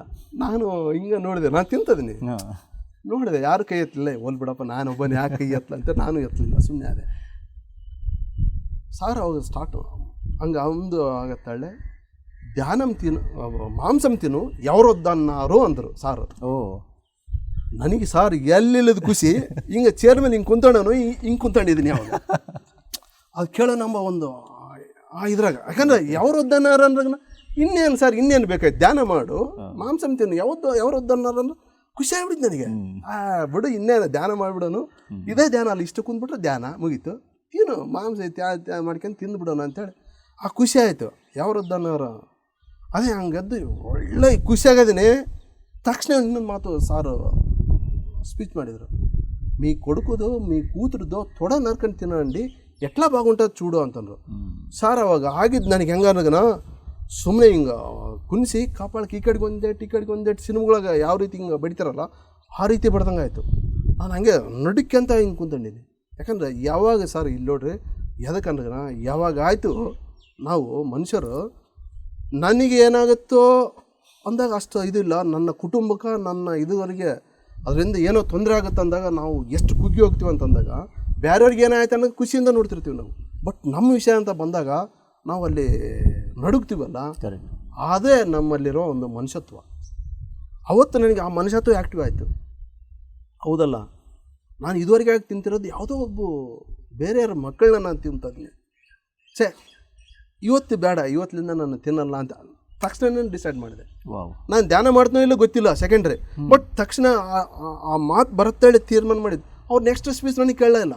ನನ್ನಲ್ಲಿ ಇರೋ ಒಂದು ಇವು ಗೊಂದಲಗಳು ಮಾತಾಡಕತ್ತಿದ್ವು ನನ್ನ ಹತ್ರ. ಏನು ಮಾಡ್ತಾ ಇದೀಯಾ ನೀನು, ಮಾಂಸ ಯಾರ್ದೋ ಒಬ್ಬ ಮಗನ ತಿಂತದೀಯ ನೀನು, ನಿನ್ನ ಮಗ ಅಂಬತ್ತೇಳಿ ನಿನ್ನ ಮನಸ್ಸಿನಲ್ಲೇ ಮಕ್ಕಳನ್ನ ತಿನ್ನು ಅಂತಂದಾಗ ನಡುಗ ಬಂತು, ಇನ್ನೊಬ್ಬನ ಮಕ್ಕಳು ತಿಂತದೆಯಲ್ಲ, ಈ ರೀತಿ ಕ್ವಶನ್ಗಳಾದಾಗ ಬೇಡ, ತಕ್ಷಣನೇ ತೀರ್ಮಾನ ಮಾಡಿದೆ, ಇವತ್ತಿನಿಂದ ನಾನು ತಿನ್ನಬಾರ್ದು ಸರ್. ಅದೇ ಲಾಸ್ಟ್, ಅಲ್ಲಿದ್ದೆ ಇಲ್ಲಿವರೆಗೆ. ಈವನ್ ಅದು ಸ್ಮೆಲ್ ನೋಡ್ರೆ ಆಗ್ತಾಯಿಲ್ಲ ಇವತ್ತು. ನಾವು ಹೇಳ್ತೀನಿ ನಿಮಗೆ ಇನ್ನೊಂದು ಮುಂದೆ ಈ ರೀತಿ ಇದು ಮಾಡ್ಕೊಂಡು ಬಂದಾಗ ಅಲ್ಲಿ ಧ್ಯಾನ ಮಾಡಿದೆ. ನನಗೆ 25 ನಾನು ಹೇಳಿದ್ದು ಒಂದು 2 ದಿನ ಅನ್ಕೊಂಡೆ, ಬಟ್ 5 ಡೇಸ್ ಇದ್ದೆ ಅಲ್ಲಿ. 19ನೇ ತಾರೀಕು ಹೋದರು, 25ನೇ ತಾರೀಕು ಮತ್ತೆ ನಾನು, ಯಾಕಂದರೆ ಇನ್ನೊಂದೇನ ಬರಬೇಕಾಗಿದ್ದು ಕಾರಣ ಒಂದೇ, ನನ್ನ ಮಕ್ಕಳದು ಸ್ಕೂಲು ಪರ್ಮಿಷನ್ ತಗೊಂಡಿದ್ದು ನಾನು ಲಾಸ್ಟ್ 26ನೇ ತಾರೀಕು ನಾವು ಜಾಯಿನ್ ಮಾಡ್ತಾ ಅಂತೇಳಿ 25ನೇ ತಾರೀಕು ಒಳ್ಳೆ ಬರ್ಬೇಕಾಯ್ತು. ಬಟ್ ಬರ್ಬೇಕಾದ್ರೆ ನನಗೆ ಗೊತ್ತಿಲ್ಲ, ಯಾವ ರೀತಿ ಬರ್ಬೇಕು ಗೊತ್ತಿಲ್ಲ. ನಾನು ಹೈದ್ರಾಬಾದ್ ಹೋಗಿದ್ದು ಅದೇ ಫಸ್ಟ್. ಟ್ರೈನು ಅಲ್ಲಿದ್ದೆ. ನಾನು ಸ್ವಲ್ಪ ಆನ್ಲೈನ್ ಜಾಸ್ತಿ ಏನೇ ಅಲ್ಲಿ ಕೆಲವು ಆನ್ಲೈನ್ನಾಗ ಸರ್ಚ್ ಮಾಡ್ತಾನೆ ಇರ್ತೀನಿ ನಾನು. ಈ ರೀತಿ ಸರ್ಚ್ ನಾನು ಆನ್ಲೈನ್ ಜಾಸ್ತಿ ಗೊತ್ತಿರೋದ್ರಿಂದ ಆನ್ಲೈನಲ್ಲೇ ಟ್ರೈನ್ ಟಿಕೆಟ್ ಬುಕ್ ಮಾಡಿಸ್ಕೊಂಡೆ. ವೇಟಿಂಗ್ ಲಿಸ್ಟ್ 2 ಅಥವಾ 3 ಇತ್ತು. ಕನ್ಫರ್ಮ್ ಆಗುತ್ತೆ ಬಿಡು ಅಂತೇಳಿ ಆಯಿತು. ಬಟ್ ವೇಟಿಂಗ್ ಲಿಸ್ಟ್ ಅದು ಹಂಗೆ ಉಳಿದ್ಬಿಡ್ತು. 2, 3 ಹಂಗೆ ಉಳಿದು, 2 ಸೀಟ್ ಮಾಡಿಸಿದ್ದೆ, 2, 3 ಹಂಗೆ ಉಳಿದ್ಬಿಡ್ತು. 3, 4 ಇತ್ತು ಅಂಥದ್ದು 2, 3 ಹಂಗೆ ಉಳಿದ್ಬಿಡ್ತು. ಕನ್ಫರ್ಮ್ ಆಗಲಿಲ್ಲ, RAC ಆಗಲಿಲ್ಲ. ಬಂದು ಆ ಟ್ರೈನ್ ಏರಿದ್ವಿ. ಬಾತ್ರೂಮ್ನಲ್ಲಿ ಇದಿರುತ್ತಲ್ಲ, ಕಾರಿಡಾರ್ ಇರುತ್ತಲ್ಲ, ಅದ್ರಾಗ ಅಲ್ಲೇ ನಿಂತ್ಕೊಂಡ್ವಿ. ಅವ್ನು TT ಬಂದ, TT ಸರ್ ಹಿಂಗೆ ಅದ ಅಂದ್ಕನ ಅವನೇ ಇಲ್ಲ, ಇದು ಆನ್ಲೈನ್ ಟಿಕೆಟು ನಾನು ಅಕ್ಸೆಪ್ಟ್ ಮಾಡಲ್ಲ, ನೀನು ಫೈನ್ ಕಟ್ಟಬೇಕಾಗ್ತ. ಸರ್ ನಾನು ಫೈನ್ ಕಟ್ಟಕ್ಕೆ ಬಿಟ್ಟಿದ್ದೀನಿ, ನನ್ನ ಹತ್ರ ಇಷ್ಟಿದೆ ತಗರಿ ಅಂತೇಳಿ. ಅವ್ನು ಹಂಗೆ ಹಿಂಗೆ ಮಾಡ್ಕೊಂತ ಲಾಸ್ಟ್ಗೆ ನಾನು ಅವನಿಂದ TTಯಿಂದ ಹೋದೆ. ನಮ್ಮ ಮೇಡಮ್ರನ್ನ ಅಲ್ಲಿ ನಿಲ್ಲಿಸಿ, ಮೇಡಮ್ನ ಮಕ್ಕಳು ನಿಲ್ಲಿಸಿ TTಯಿಂದ ಹೋದೆ. ಅಲ್ಲಿ ಹೋದಾಗ TTಗೆ ಯಾರೋ ಒಬ್ಬರು ಬಂದು ಒಂದು ಟಿಕೆಟ್ ಕ್ಯಾನ್ಸಲ್ ಮಾಡಿಸಿದ್ರು. 11, 12 ಸೀಟ್ ನಂಬರ್ ಕ್ಯಾನ್ಸಲ್ ಮಾಡಿದ್ದು. ಹೋಗಿ ಅದರ ಕುಂಡ್ರು ಅಂತೇಳಿ ಅವನು ಇಬ್ಬರು ನಡುವೆ 1000 ರೂಪೀಸ್ ಇಸಂಡ, 500 ಅದಿರೋದ್ರೆ 250 ಟಿಕೆಟ್, ಬಟ್ 500 ಇಸಂಡ. ಏನೋ ನಡಿ ಆಯ್ತಲ್ಲ ಅಂತೇಳಿ ನಾನು ಬರ್ತೀನಿ ಅಂತ ಕನ್ಫರ್ಮ್ ಮಾಡ್ಕೊಂಡು ಬರ್ತೀನಿ. ನಮ್ಮ ಹೆಣ್ಮಕ್ಳು ಕಾಣ್ತಾ ಇಲ್ಲ. ನನಗೆ ಎಲ್ಲೆಲ್ಲೋ ಅವಾಗೆ ಆ ಇನ್ಸಿಡೆಂಟ್ ಇದ್ರಾಗ ಕೆಲವೆಲ್ಲ ಘಟನೆಗಳು ಕೇಳಿದ್ದೆ. ಒಬ್ಬ ಹೆಣ್ಮಕ್ಳು ಇದ್ದರೆ ಏನೇನೋ ಕೆಟ್ಟ ಆಲೋಚನೆ ಬಂದು, ಹಿಂಗೆ ಆಗ್ಬಿಡ್ತಲ್ಲ, ಏನಪ್ಪ ಹಿಂಗಾಯ್ತಲ್ಲ ಇದು ಅಂತೇಳಿ ನೋಡು ಅಂತೇಳಿ ಹಿಂಗೆ ಹುಡ್ಕನಂತ ಹೋಗ್ತೀನಿ. ಕರೆಕ್ಟ್ 11, 12 ತಗೋತೀನಿ. ಅಲ್ಲಿ ನಮ್ಮ ಹೆಣ್ಮಕ್ಳು ಆ ಸೀಟ್ನಲ್ಲಿ ಕುಂತಿದ್ದಾರೆ. ಎಲ್ಲಿ ಎದಕ್ಕೆ ಹಿಂಗೆ ಸೀಟ್ನಾಗ ಇಲ್ಲ, ನೀನು ಓದಿಲ್ಲ, ನೀನು ಹೋದ್ಮೇಲೆ ಈ ಕಡೆಗೆ ಒಂದು ಸೀಟ್ ಖಾಲಿ ಇತ್ತು, ಅಲ್ಲಿ ಸುಮ್ಮನೆ ಧ್ಯಾನ ಕೂತ್ಕೊಂಡೆ. ಸಾರು ಬಂದು ಎಬ್ಬಿಸಿ 12, 11 ಕೂರ್ಸಪ್ಪ ಅಂತೇಳಿ ಗಟ್ಟಿ ಗದರಿಸಿದ್ರು. ಅದಕ್ಕೆ ನಾನು ಬಂದೀನಿ ಅಂತಂದರು. ನನಗೆ ಅವನು TT ಅಲ್ಲಿ ಕೊಟ್ಟಿರೋದು, ಇವ್ರಿಗೆ ಅಲ್ಲೇ ಮೊದಲೇ ಸಾರ್ ಬಂದು ಸೀಟ್ ಅಲಾಟ್ ಮಾಡಿದ್ರು. ಈಗೆಲ್ಲ ಇನ್ಸಿಡೆಂಟು. ಎಕ್ಸಲೆಂಟ್. ಸೊ ಇವಾಗ ಹೇಳಿದ್ರಲ್ಲ ಸರ್, ನೀವು ಮೇಯ್ನ್ ನಿಮಗೆ ಅನಿಮಿಯಾ ಪ್ರಾಬ್ಲಮ್ ಇತ್ತು, ಅದರಿಂದ ನೀವು ಧ್ಯಾನಕ್ಕೆ ನಿಮ್ಮ ಬ್ರದರಿಂದ ಈ ಥರ ಬಂದರು, ಮತ್ತು ಧ್ಯಾನ ಮಹಾಚಕ್ರಕ್ಕೆಲ್ಲ ಹೋಗಿ ಪತ್ರಿಜಿನೆಲ್ಲ ನೋಡಿದ್ರು ಅಂತ ಅನಿಸ್ತಲ್ಲ. ಸೊ ಪತ್ರಿಜಿನಲ್ಲಿ ನೋಡಿದಾಗ ನಿಮಗೆ ಗುರು ಅಂದರೆ ಡಿಫ್ರೆಂಟ್ ಒಪಿನಿಯನ್ ಇತ್ತು. ಪತ್ರಿ ಸರ್ ನೋಡಿದಾಗ ಮತ್ತು ಈ ಗುರು ಅಂದರೆ ಈ ಥರ ಇರ್ತಾರ ಅನ್ನೋ ಒಂದು ಭಾವನೆ ಬಂತು ನಿಮಗೆ. ಆ 14 ಡೇಸ್ ಸರ್, ಅಷ್ಟು ಜನ ನೋಡಿ, ಅಷ್ಟು ಸಾವಿರಾರು ಜನ ನೋಡಿ, ಪತ್ರಿಜಿ ಅವ್ರನ್ನ ಆ ಸ್ಟೇಜ್ ಮೇಲೆ ನೀವು ನೋಡ್ತಿದ್ರಲ್ಲ, ಅವ್ರ ಸ್ಪೀಚ್ ಎಲ್ಲ ಹೇಳ್ತಿದ್ರಲ್ಲ, ಆ ಸಾವಿರಾರು ಜನನ ಪತ್ರಿಜಿಯನ್ನು ನೋಡಿದಾಗ ಯಾವ ಥರ ಅನಿಸ್ತು ಸರ್ ನಿಮಗೆ ಕಡ್ತಾಲ್ ಎಕ್ಸ್ಪೀರಿಯನ್ಸ್? ಸರ್ ಅದೇ ಹೇಳಿದ ಅದ್ಭುತ. ನಾನು ಅವತ್ತು ನನಗೇನು ಅನಿಸ್ಲಿಲ್ಲ, ಹೋದಾಗ ಏನು ಅನಿಸ್ಲಿಲ್ಲ. ಬಟ್ ಬರ್ತಾ ಅಲ್ಲಿ ಏನಂತಂದರೆ, ನಾನು ಯಾವುದೋ ಒಂದು ಈ ಕಡ್ತಾಳ್ ಪ್ರೋಗ್ರಾಮು ಆಮೇಲೆ ಬುದ್ಧ ಪೂರ್ಣಿಮಾ ಇವೆರಡು ಪ್ರೋಗ್ರಾಮ್ ನಾನು ಧ್ಯಾನಕ್ಕೆ ಬಂದಾಗಲಿಂದ ಮಿಸ್ ಮಾಡೇ ಇಲ್ಲ. ಇದೇನಂದರೆ ಒಂಥರ ಸ್ವರ್ಗ ಲೋಕಕ್ಕೆ ಹೋಗಿ ಬಂದಾಗ ಆಗ್ತಾಯಿದೆ. ಅಲ್ಲಿಗೆ ಹೋಗಿ ಬಂದಮೇಲೆ ನಾನು ಈವನ್ ಕಡ್ತಾಳ ಆಯಿತು, ಈವನ್ ಬುದ್ಧ ಪೂರ್ಣಿಮೆ ಆಯಿತು, ಹೋಗಿ ಬಂದಮೇಲೆ ಒಂದು 3 months ಆಫ್ಟ್ರು, ಬಿಫೋರ್ ಹೋಗೋ ಮುಂಚೆ ಒಂದು 3 months, ಹೋಗಿ ಬಂದಮೇಲೆ 3 months ನಾನು ಏನು ಬೇಕೋ ಸಿಗ್ತಾ ಇರ್ತಾವೆ. ಒಂಥರ ಅಷ್ಟು ಪಾಸಿಟಿವ್ ವೈಬ್ರೇಷನ್ಸ್ ನನ್ನಲ್ಲಿ ಕ್ರಿಯೇಟ್ ಆಗ್ತಾವೆ. ನಾನು ಬೇಕಾಗಿರೋದೇ ಚಾಯ್ಸ್ ಮಾಡ್ತಿರ್ತೀನಿ, ಅದು ನಾನು ಹುಡ್ಕೊಂಬರೋದನ್ನು ನಾನು ಚಾಯ್ಸ್ ಮಾಡ್ತಿರ್ತೀನಿ. ನನ್ನ ಈ ರೀತಿ ಭಾಳಷ್ಟು ಅನುಭವ ಆಗಿದೆ ಸರ್. ನಾನು ಅದೇ ಹೇಳ್ತಾನೆ, ಹೌದು ಇವೆರಡು ಒಂದು ಸ್ವರ್ಗ ಇದ್ದಂಗೆ ನನಗೆ. Excellent sir. ಆ ಜನ ಆಯಿತು, ಅಲ್ಲಿರೋ ನಾನು ಅಲ್ಲಿ ಹೋಗಿ ಪ್ರತಿಯೊಬ್ಬರನ್ನ ಮಾನವಕ್ಕಿಂತ ಎಲ್ಲರನ್ನ ದೇವ್ರ ರೀತಿಯಲ್ಲಿ ನನಗೆ ಕಾಣ್ತಾ ಇರ್ತಾರೆ. ಸೊ ನೀವು ಹೇಳಿದ್ರಲ್ಲ ಸರ್, ಫಸ್ಟ್ ಆಫ್ ಆಲ್ ಧ್ಯಾನಕ್ಕೆ ನಿಮ್ಮ ಬ್ರದರಿಂದ ಬಂದ್ರಿ, ಮತ್ತು ಹೆಂಗೋ ಕಡ್ತಾಲ್ಗೆ ಆಕ್ಸಿಡೆಂಟಲ್ ಆಗಿ ಹೋದ್ರಿ, ಆಮೇಲೆ ಮತ್ತೆ ನೀವು ಧ್ಯಾನ ಹೆಂಗೆ ಶುರು ಮಾಡಿದ್ರಿ, ಧ್ಯಾನ ಮಾಡಬೇಕು ಅಂತ ನಿಮ್ಗೆ ಇಂಟ್ರೆಸ್ಟ್ ಬಂತ, ಧ್ಯಾನ ಮತ್ತೆ ಕಂಟಿನ್ಯೂ ಆಗಲಿಕ್ಕೆ ಏನು ಸರ್ ಪ್ರೇರಣೆ? ಅದೇ ಹೇಳಿದ್ನಲ್ಲ, ಕಡ್ತಾಳಲ್ಲಿ ಹೋದಾಗ ಸಾರು ಸ್ಪೀಚಸ್ನ ಭಾಳ ನಾನು ಅವ್ರು ನೋಡೋದು ಏನು ಹೇಳ್ತಾರೆ ಅಂತ ಕೇಳಲ್ಪಟ್ಟೆ. ಅವರು ಧ್ಯಾನ ಹೆಚ್ಚಿ ಮಾಡಬೇಕು. ಆಮೇಲೆ ಕೆಲವು ಸರಿ ಅವ್ರು ಹೇಳ್ತಿದ್ರು, ಧ್ಯಾನ ಜಾಸ್ತಿ ಮಾಡಿದಟ್ಟು ನಮ್ಮಲ್ಲಿರೋ ವೈಬ್ರೇಷನ್ಸ್ ಬರುತ್ತೆ, ಕಾಸ್ಮಿಕ್ ಎನರ್ಜಿ ಬರುತ್ತೆ. ಇವೆಲ್ಲ ನಾನು ಪ್ರತಿಯೊಂದೂ ಅದೇ ಹೇಳಿದೆ. ನಾನು ಇನ್ನೊಂದು ಏನಂದ್ರೆ ಇವಕ್ಕೆಲ್ಲ ಮೂಲತಃ ಸಾರ್ ಸ್ಪೀಚನ್ನು ಕೇಳೋದ್ರ ಜೊತೆಗೆ ಮೊಬೈಲಲ್ಲಿ ಸರ್ಚ್ ಮಾಡೋಕತ್ತಿದೆ ಕೆಲವೆಲ್ಲ. ಇದೇ ರೀತಿ ಆದಾಗ ಇನ್ನೊಂದು ಸಣ್ಣದು ಇದಾಗ ನನಗೆ ಆ್ಯಕ್ಸಿಡೆಂಟ್ ಆಗೋ ಮೂಮೆಂಟ್ನಾಗ ಹಿಂಗೆ ದುಡ್ಡು ಅಂತ ಹೇಳಿದ್ರು. ಇದು ಸಾರೇ ಸ್ವಯಂ ತಮ್ಮ ಬಾಯಿಂದ ನನಗೆ ಅದನ್ನು ರಿಪೀಟ್ ಹೇಳಿದರು. ಇಲ್ಲಿ ನಾವು ಅದೇ 15ರಲ್ಲಿ ಭೀಮವರಂನಾಗ 5 days ಮೌನ ಧ್ಯಾನ ಇತ್ತು, ಅದಕ್ಕೆ ಹೋಗಿದ್ದೆ. ಮೌನ ಇರಬೇಕಲ್ಲ, ಅಲ್ಲಿ ನಾನು ಮೌನನೇ ಇದ್ದೆ. ಸಾರನ್ನು 5 ದಿನ ಇದ್ದರು ಅಲ್ಲಿ ಪತ್ರಿಜೆ. ಅಲ್ಲಿ ಸ್ಪೀಚಸ್ ಹೇಳ್ತಾಯಿದ್ರು. ಸ್ಪೀಚಸ್ ಹೇಳ್ಬೇಕಾದ್ರೆ ಅವರು ಮಾನವಾಹಾರ ಅಲ್ಲ, ಮಾಂಸಾಹಾರ. ಅವತ್ತು ಕೆಲವು ಬಗ್ಗೆ ಎಲ್ಲೇ ಕ್ಲಾಸ್ ಮಾಡಲಿ ಅವರು ಒಂದು 10 ನಿಮಿಷ ಮಾಂಸಾಹಾರದ ಬಗ್ಗೆ ಸ್ಪೀಚ್ ಮಾಡ್ತಿದ್ರು. ಅವತ್ತು ಅವ್ರು ಹೇಳಿದರು, ಮಾಂಸಾಹಾರ ಮಾನವಾಹಾರ ಅಲ್ಲ, ನಮ್ಮ ದೇಹ ಮಾಂಸಾಹಾರಕ್ಕೆ ಅಲ್ಲೇ ಅಲ್ಲ, ನಮ್ಮದು ಸಸ್ಯಾಹಾರಕ್ಕೆ ಮಾತ್ರ ಇದು. ಅದನ್ನು ನಾನು ರಿಸರ್ಚ್ ನೋಡಿದೆ, ಅದು ಬಿಟ್ಟಿದ್ದೆ. ಬಟ್ ಅದಕ್ಕಿನ್ನೂ ಜಾಸ್ತಿ ಪುಷ್ಟಿ ಕೊಡ್ತೀವಿ. ಹೌದೌದು, ನಾನು ಇಂಟರ್ನೆಟ್ನಾಗ ಹುಡುಕಿದ ಪುಷ್ಟಿ ಕೊಡ್ತೀವಿ. ಏನಂದ್ರೆ ಚಿರದಾಗಿ ಹೇಳ್ಬೇಕಂದ್ರೆ, ನಾವು ಕ್ರೂರ ಪ್ರಾಣಿನ ಹುಲಿ ಸಿಂಹ ಇವನ್ನೆಲ್ಲ ಹೇಳ್ತೀವಿ. ಬಟ್ ಅದೇ ಹುಲಿ ಸಿಂಹ ಒಂದು ಬೇಟೆ ಆಡಿತಾನ, ಒಂದು ಸಿಂಹ ಒಂದು ಸರಿ ಬಗ್ಸಿಸೋದು 7ರಿಂದ 8 kg ಮಾತ್ರ ಅಂತ. ದಷ್ಟಪುಷ್ಟವಾದ ಒಂದು ಸಿಂಹ ಆಯಿತು, ಹುಲಿ ಆಯಿತು, ಇನ್ನೂ ಒಂದು 2 kg ಜಾಸ್ತಿ. ಆಡೋದನ್ನ ದೊಡ್ಡ ಬೇಟೆ, ಬಟ್ ಬಗ್ಸಿಸೋದು ತಿಂಬೋದು ಅದು ಅಷ್ಟೇ. ಅದಾದಮೇಲೆ 7 days ಅದು ನೀರು ಕುಡಿಯೋಲ್ಲ, ಏನು ಮಾಡಲ್ಲ ಅಂತ. ಮುಂದೆ ಹೋಗಿ 8 kg ತಿಂದಮೇಲೆ ಮುಂದೆ ಹೋಗಿ ಎಳೆ ಕೂಸನ್ನ ಹಾಕಿದ್ಬಿಟ್ಟು ಅದು ಮುಟ್ಟಲ್ಲ. ಬಟ್ ನಾವು ಹಂಗಲ್ಲ, ನಾವು ಅದು ಎಷ್ಟೇ ಹೊಟ್ಟೆ ತುಂಬಿ ಹಿಂಗೆ ಹಿಡಿಸ್ಲಿಲ್ಲ ಕೂಡ ಹಿಂಗೆ ಸೈಡ್ ದೂರಕ್ಕೆ ಇರ್ತೀವಿ, ಮತ್ತೆ 3 ತಾಸು ಆಗುತ್ತೆ, ಮತ್ತೆ ಬಗ್ಸ್ತೀವಿ. ಅದು ನಮ್ಮ ಆರೋಗ್ಯಕ್ಕೆ ಹಾನಿ. ನಾನು ಇದ್ದಾಗ ಸಾರು ದಿನ ಬಂದು ಕ್ಯಾಶುವಲ್ ಆಗಿ ಊಟ ಟೈಮಿಗೆ ಊಟ ಬಡಿಸೋದು ನಿಂತಿರಲ್ಲ. ನಾನು ಫಸ್ಟ್ನೇ ದಿನ ಅವ್ರನ್ನ ಸಾರು ನೋಡಿದೆ, ಒಂಥರ ಏನೋ ಕಾಂತಿ ಅವರಲ್ಲಿ ಇದು ಕಾಣ್ತಿತ್ತು. ಸರಿ ಮಂದೆ ಬಂದೆ.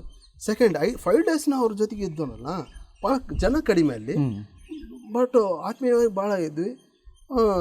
2ನೇ ದಿನ ಹಿಂಗೆ ನೋಡ್ಕೊಂತ ನಿಂತಂಡೆ ಹಿಂಗಂದ್ರು, ಮಾತಾಡಂಗಿಲ್ಲ, ಮೌನ ಹಿಂಗಂದ್ರು, ಸುಮ್ಮನೆ ಹೋಗ್ಬಿಟ್ವಿ.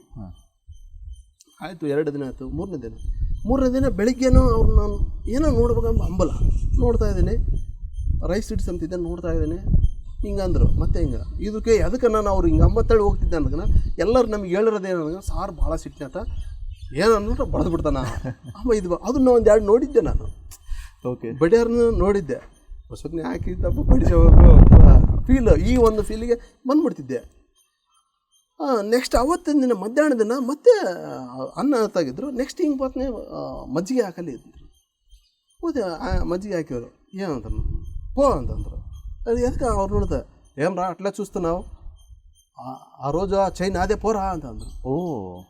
ನನಗೆ ಅರ್ಥ ಆಗಲಿಲ್ಲ ಅದು ಏನು ಚೈನ್ ಅದೇ ಪೋರಾ ಅಂದ್ರೆ ನನಗೆ ಅರ್ಥ ಆಗಲಿಲ್ಲ. ರೈಟ್ ಬಂದ್ವಿ, ಊಟ ಮಾಡ್ಕೊಂಬಂದ್ವಿ. ಸರ್ ನೈಟ್ ಧ್ಯಾನಕ್ಕೆ ಅಲ್ಲಿ ಏನು 7ರಿಂದ 9 ತನಕ ನಾನು ಧ್ಯಾನ ಮಾಡಿಸಿದ್ರು. 7ರಿಂದ 9 ಧ್ಯಾನಕ್ಕೆ ಕುಂತ್ಕೊಂಡೇನೆ. ನನಗೆಲ್ಲ ರೀಕಾಲ ಆಗಕೈತೆ ಸರ್. ನನ್ನ ಕಣ್ಮುಂದೆ ದೃಶ್ಯ ಹೆಂಗಂದ್ರೆ, ಈಗ ನಾವು ಯಾವುದೋ ಮೂವಿ ಎಕ್ಕೊಂಡು ನೋಡ್ತೀವಲ್ಲ, ಆ ರೀತಿ ಆಗ್ತಾಯಿದೆ ಸರ್. ನನಗೆ ಅವತ್ತು ಫಸ್ಟ್ನೇ ಅನುಭವ. ಹಿಂಗೂ ಧ್ಯಾನದಲ್ಲಿ ಕಾಣ್ತಾವ ಅಂಬೋದಲ್ಲ. ಹಿಂಗೆ ಕುಂದಣಿನೇ ನನಗೆ ಮುಂದೆ ಎಲ್ಲ ಪಿಕ್ಚರ್ ಕಾಣ್ತಾ ಇದೆ. ಯಾವುದು ನಮ್ಮ ಬ್ರದರ್ ಬೈದಿರೋದು, ಅವ್ರ ಕರ್ಮ ಹರಿಯೋದಿದ್ರೆ ಬರ್ತಾರ ಇಲ್ಲ ಅಂದಿಲ್ಲ.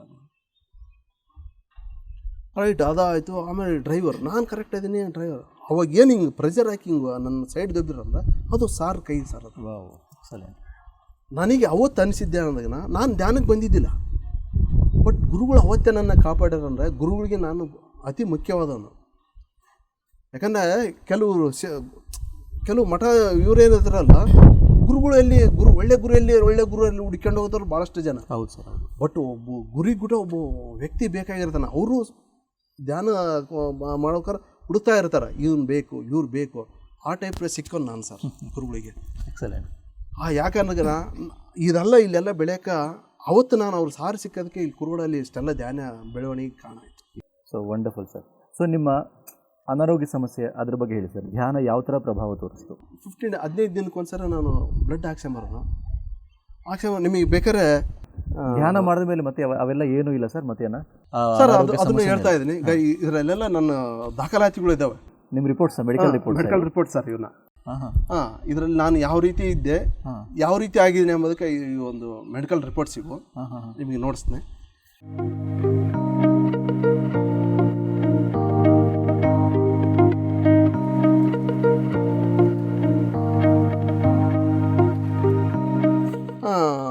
ಈ ರೀತಿ ನಾನು ಆಸ್ಪತ್ರೆಗೆ ಇದೆಲ್ಲ ಹೋಗಿ ಬರ್ಬೇಕಾದ್ರೆ ಧ್ಯಾನ ಮಾಡ್ಕೊಂತ ಇದು ಮಾಡಿದೆ.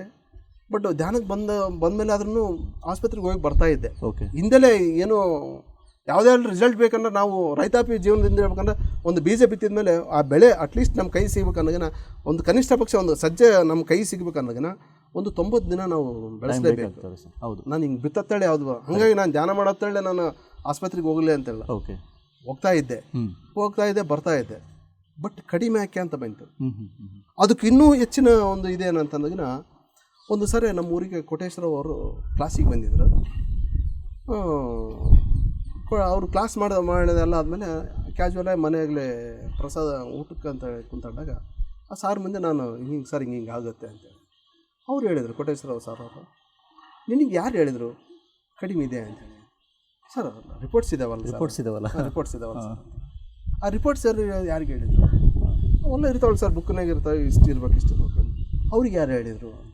ಸಾರ್ ಸ್ವಲ್ಪ ಒಂಥರ ಅವ್ರಿಗೆ ಯಾರು ಹೇಳಿದರು ಅಂತಂದು ಸರ್ ಒಂಥರ ಹೆಂಗಂದ್ರೆ ಭಕ್ತ ಪ್ರಹ್ಲಾದ ಲೆಕ್ಕಕ್ಕೆ ಆಯ್ತದು. ಅವ್ರಿಗೆ ಯಾರು ಹೇಳಿದರು ಅಂತಂದ್ರೆ ಏನೇನು ಸರ್ ಅಂತಂದ್ರೆ ಇಲ್ಲ ಹಾಗೇನಿಲ್ಲ, ವಿಜಯ್ ಕುಮಾರ್ ಸೈನ್ಸ್ ಅಂದರೆ ಇಷ್ಟು ಏನು ಗೊತ್ತಾ, 10 ಜನ ಕರ್ಕೊಂಬರ್ತಾರೆ ಅವರು ಎಲ್ಲ ಶಾಂಬಲ್ ತೆಗಿತಾರೆ. ಯಾವ್ರೇಜ್ ಹೈಯೆಸ್ಟ್ ಇರೋದು ಬಿಡ್ತಾರೆ, ಲೋಯೆಸ್ಟ್ ಇರೋದು ಬಿಡು, ಯಾವ್ರೇಜ್ ಇದು ಆರೋಗ್ಯ ಮಾನವನ ಪ್ಲೇಟ್ಲೆಟ್ಸ್ ಕೌಂಟ್ಸ್ ಇರ್ಬೋದು. ಹೆಚ್ಚಿರೋದು ಇವನೊಬ್ಬ ರೋಗಿ, ಕಡಿಮೆ ಇರೋನು ಇವನೊಬ್ಬ ರೋಗಿ. 10 ಜನ ಆರೋಗ್ಯದಿಂದ ಇದ್ದಾರೆ. ಅವ್ರನ್ನ ಇನ್ನೊಂದು 10 ದಿನ ಅವರಿಗೆ ಒಂದೇ ಊಟ ಹಾಕಿ ಕೊಟ್ಟು ಮತ್ತೆ ಒಂದು ಸರಿ ಟೆಸ್ಟ್ ಮಾಡ್ತಾರೆ. ಅವಾಗ ಯಾವ್ರೇಜ್ ಇತ್ತು ಇವನು ಓಕೆ ಅಂತಾರೆ, ಇವನು ರೋಗಿ ಅಂತ ಕನ್ಸಿಡರ್ ಮಾಡ್ತಾರೆ. ಬಟ್ ಇದು ಸೈನ್ಸ್. ಆದರೆ ಈ 10 ಜನ ಜೀವನ ನಡೆಸ್ತಾ ಇದ್ದಾರೆ. ಹೌದಾ ಇಲ್ವಾ? ನಾನು ಹೌದು ಸರ್ ಅಂತ. ನೀನು ಊಟ ಕಡಿಮೆ ಇರೋ ಯಾಕೆ ಆಗಿರ್ಬೋದು 10 ಜನದಾಗ ಅಂತಂದ್ರೆ, ಹೌದಲ್ಲ ಸರ್ ಅಂತಂದು. ಇಷ್ಟು ಅಳವಡಿಸ್ಯಾರ ನೋಡು ಅಂತಂದ್ರೆ, ಸರ್ ಅವತ್ತು ಅಳವಡಿಸ್ಕೊಂಡೆ ನಾನು. ಇವತ್ತಿಗೂ ನಾನು ಬ್ಲಡ್ ಚೆಕ್ ಮಾಡಿಸ್ತಾ ಇರ್ತೀನಿ, ಅವತ್ತು ಹೆಂಗಿದಾವೆ ಇವತ್ತು ಹಂಗಿದಾವೆ. ಬಟ್ ಆಸ್ಪತ್ರೆಗೆ ಹೋಗ್ತಾ ಇಲ್ಲ. ಓಕೆ. ಇದು ಹೆಲ್ದಿ ಆಗಿದ್ದೀರಾ ಸರ್? Healthy sir. ಏನೇ ಒಂದು ಏರುಪೇರು ಆಗೋದು ಸರ್ ಈಗ ನನ್ನ ನೋಡಿದ್ರೆ ನಿಮಗೆ ಏನು ಅನಿಸ್ತದೆ? ಫುಲ್ ಪರ್ಫೆಕ್ಟ್ ಹೆಲ್ದಿ ಆಗಿದೆ. ಬಟ್ ಇವತ್ತಿಗೂ ನನ್ನ ಪ್ಲೇಟ್ಲೆಟ್ ಕೋಟ್ 60,000 ಸರ್ ಇರೋದು. 1 lakh ಮಿನಿಮಮ್. ನನ್ನ ರಿಪೋರ್ಟ್ನ ನಾನು ಬೇರೆ ಡಾಕ್ಟರ್ಗೆ ಕೊಟ್ಟರೆ ಅವ್ರು ನನ್ನ ಪೇಷಂಟ್ ಅಂತ ಕನ್ಸಿಡರ್ ಮಾಡಲ್ಲ. ಇದರ ಅನುಭವಿಸಿದ್ದೀನಿ ನಾನು. ಹಿಂಗೆ ಹೇಳ್ತಾ ಇರ್ಬೇಕಾದ್ರೆ, ಸರ್ ಈ ಡಾಕ್ಟ್ರ್ ಚೆನ್ನಾಗಿದ್ದಾನೆ ನೋಡಿರಿ ಒಂದು ಸರ್ ಭೇಟಿಯಾಗಿ ಅಂತಂದರು. ಸರಿ ಅಂತೇಳಿ ನಾನು ಹೋಗಿದೆ. ಆ ಡಾಕ್ಟ್ರ್ ಬಂದು ನನ್ನ ರಿಪೋರ್ಟ್ ಎಲ್ಲ ಕೊಟ್ಟೆ. ಅವರೆಲ್ಲ ಚೆಕ್ ಮಾಡಿದರು. ಓಕೆ ಆಯಿತು, ಈಗ ಟ್ರೀಟ್ಮೆಂಟ್ ಬಂದಿದೆ, ಮಾಡ್ಬೋದು, ಪೇಷಂಟಿಂಗೆ ಕರ್ಕೊಂಬ ಅಂತಂದರು. ಸರ್ ನಾನೇ ಪೇಷಂಟ ಅಂತಂದೆ. ಅವ್ರು ಸಿಟಿ ಬಂದುಬಿಟ್ರು. ನಾನು ಜೋಕ್ ಕರ್ಕೊಳಕ್ಕಂತಂದೆ, ನಾನು ನಿನಗೆ ಜೋಕ್ ಮಾಡ್ತಾ ಇದೆಯಾ ಅಂತಂದ. ಪೇಷಂಟ್ ಕರ್ಕೊಂಬ ಅಂತಂದ್ರೆ ಕರ್ಕೊಂಬಂದ್ಬಿಡ್ಬೇಕು. ನಾನೇ ಪೇಷಂಟ್ ಅಂತ ಹೇಳ್ತೀಯಲ್ಲ ನೀನು? ಹ್ಞೂ ಸರ್ ನಾನೇ ಪೇಷಂಟ್ ಸರ್ ಅಂತಂದೆ. ಸರ್ ನನ್ನ ಜೋಬಲ್ಲಿ ಆಧಾರ್ ಕಾರ್ಡ್ ಇತ್ತು, ಕಾರ್ಡ್ದು. ಸರ್ ನೋಡಿ ಸರ್ ಅಂತಂದೆ. ಅವ್ರು ನೋಡಿ ಅದೆಲ್ಲ ಹೌದಲ್ಲ ಹೆಂಗೆ ಬಂದಿ ನೀನು ಅಂತಂದ. ಸರ್ ಬೈ ವಾಕ್ನಾಗೆ ಬಂದೆ, ಏಷ್ಯಾ ಕೊಲಂಬಿಯಾ ಹಾಸ್ಪಿಟ್ಲಲ್ಲಿ ವಾಕ್ನಾಗ ಬಂದೆ ಅಂತಂದ್ರೆ. ಎಲ್ಲಿದ್ದ? ಗೇಟ್ನಾಗ್ಲಿಂದ. ಹ್ಞೂ ಸರ್ ಗೇಟ್ನಾಗ್ಲಿಂದ. ನೀನು ವಾಕ್ ಮಾಡ್ಕೊಂಬಂದೆ? ಹ್ಞೂ ಸರ್ ನಾನೇ ಸರ್. ಹೌದಾ ಹೆಂಗೆ ಇದೆ ಅಲ್ಲ ಅಲ್ಲ ಆಲ್ರೆಡಿ ಆ್ಯಸ್ ಎ ಮೆಡಿಟೇಟರ್ ಅವಾಗ ನಾನು ಏಷ್ಯಾ ಕೊಲಂಬಿಯಾಗೆ ಹೋದಾಗ. Okay sir. ಯಾಕೆ ಬಂದೆ? ಹೌದಾ ಸರಿ ಅದಲ್ಲ. ಅವ್ರು ಏನು ಹೇಳಿದ್ರು, ಮತ್ತೆ ರೆಡ್ಡಿ ವಚ್ಚೆ ಮೊದಲು ಪೆಟ್ಟೆ ಮೊದಲು ಅವ್ರು ಅದೇ ಹೇಳಿದ್ದು 50 ಲ್ಯಾಕ್ ಇದೆಲ್ಲ ಆಗುತ್ತೆ. ಇವತ್ತು ಏನಾಗನ ಸಕ್ಸಸ್ಫುಲ್ ರೇಟ್ ಜಾಸ್ತಿ ಆಗಿದೆ. ಅವರು 50-50 ಹೇಳಿದ್ರಲ್ಲ, ಇವರು 75-25 ಸಕ್ಸಸ್ ಆಗುತ್ತೆ, 25 ಡೌಟು. ರೇಟ್ ಜಾಸ್ತಿ ಆಗಿದೆ, ಯಾಕಂದ್ರೆ ಇವತ್ತು ಟೆಕ್ನಾಲಜಿ ಜಾಸ್ತಿ ಆಗಿದೆ ಅಂತ. ನಾನು ಮತ್ತೆ ಅಷ್ಟು ದುಡ್ಡು ಇದಾಗಲ್ಲ ಅಂತ ವಾಪಸ್ ಬಂದಾಗ ಈ ರೀತಿ ನನ್ನ ಆರೋಗ್ಯ ಅಂದರೆ ಇಲ್ಲಿ ಏನಂದರೆ ಧ್ಯಾನ ಮಾಡೋದ್ರ ಜೊತೆಗೆ ನನ್ನ ಸೆಲ್ಫ್ ಕಾನ್ಫಿಡೆನ್ಸ್ ಜಾಸ್ತಿ ಆಯಿತು. Excellent sir. ಓಕೆ. ಧ್ಯಾನ ಮಾಡೋರಿಗೆ ಪ್ರತಿಯೊಬ್ಬರಿಗೆ ಏನಾಗನ ಧ್ಯಾನ ಮಾಡೋದ್ರ ಜೊತೆಗೆ ಏನಾಗುತ್ತೆ, ನಮ್ಮಲ್ಲಿರೋ ಆತ್ಮಸ್ಥೈರ್ಯ ಹೆಚ್ಚಾಗುತ್ತೆ. ನಾವು ಯಾವಾಗ ಕುಗ್ಗೋಗಿತ್ತು ಅನ್ನೋದನ್ನ ನೀನು ಕಡಿಮೆ ಆಯ್ತಾ ಮತ್ತೆ ಕುಗ್ಗಿರ್ಬಿಡೋದು. ಕಡಿಮೆ ನಾನು ಅವಾಗ ಹೆಂಗಾಗ್ತಿದ್ದೆ ಅನ್ನೋದನ್ನ, ಯಾಕೋ ಸ್ವಲ್ಪ ಹಿಂಗೆ ನಡೆದ ಸುಸ್ತಾಯ್ತು ಅಂತ ಅನ್ನೋದನ್ನ ಹೋಗಿ ಬ್ಲಡ್ ಚೆಕ್ ಮಾಡಿಸ್ಬಿಡೋದು. ಬ್ಲಡ್ ಚೆಕ್ ಮಾಡಿಸೋದು, ಅಲ್ಲಿ ಕಡಿಮೆ ಆಯ್ತಾ ಮತ್ತು ಒತ್ತಡ ಬ್ಲಡ್ ಹಾಕ್ಸ್ಕೊಂಬರೋದು. ಯಾಕಂದ್ರೆ ಅಲ್ಲಿ ಆತ್ಮಸ್ಥೈರ್ಯ ಇದ್ದಲ್ಲ ನನಗೆ. ಯಾವಾಗ ಇವು ಅಂದರೆ ನಾವು ಧ್ಯಾನ ಮಾಡೋದ್ರ ಜೊತೆಗೆ ಸಾರ್ ಅದಕ್ಕೆ ಹೇಳೋದು, ಸಾರ್ ಪ್ರತಿಯೊಂದು ಫಾಲೋ ಮಾಡ್ಬೇಕಾಗುತ್ತೆ. ಯಾಕಂದ್ರೆ ಸಾರ್ ಏನು ಹೇಳ್ತಿದ್ರು, ಧ್ಯಾನ, ಸ್ವಾಧ್ಯಾಯ, ಸಜ್ಜನ ಸಾಂಗತ್ಯ, ಇವು ವೆರಿ ವೆರಿ ವೆರಿ ಇಂಪಾರ್ಟೆಂಟ್. ನಾವು ಏನು ಮಾಡ್ತಾಯಿದ್ದೀವಿ, ಧ್ಯಾನ ಮಾಡ್ತಾಯಿದ್ದೀವಿ, ಸ್ವಾಧ್ಯಾಯ ಮಾಡ್ತಾಯಿಲ್ಲ, ಬುಕ್ಸ್ ಓದ್ತಾ ಇಲ್ಲ ನಾವು ಯಾರು.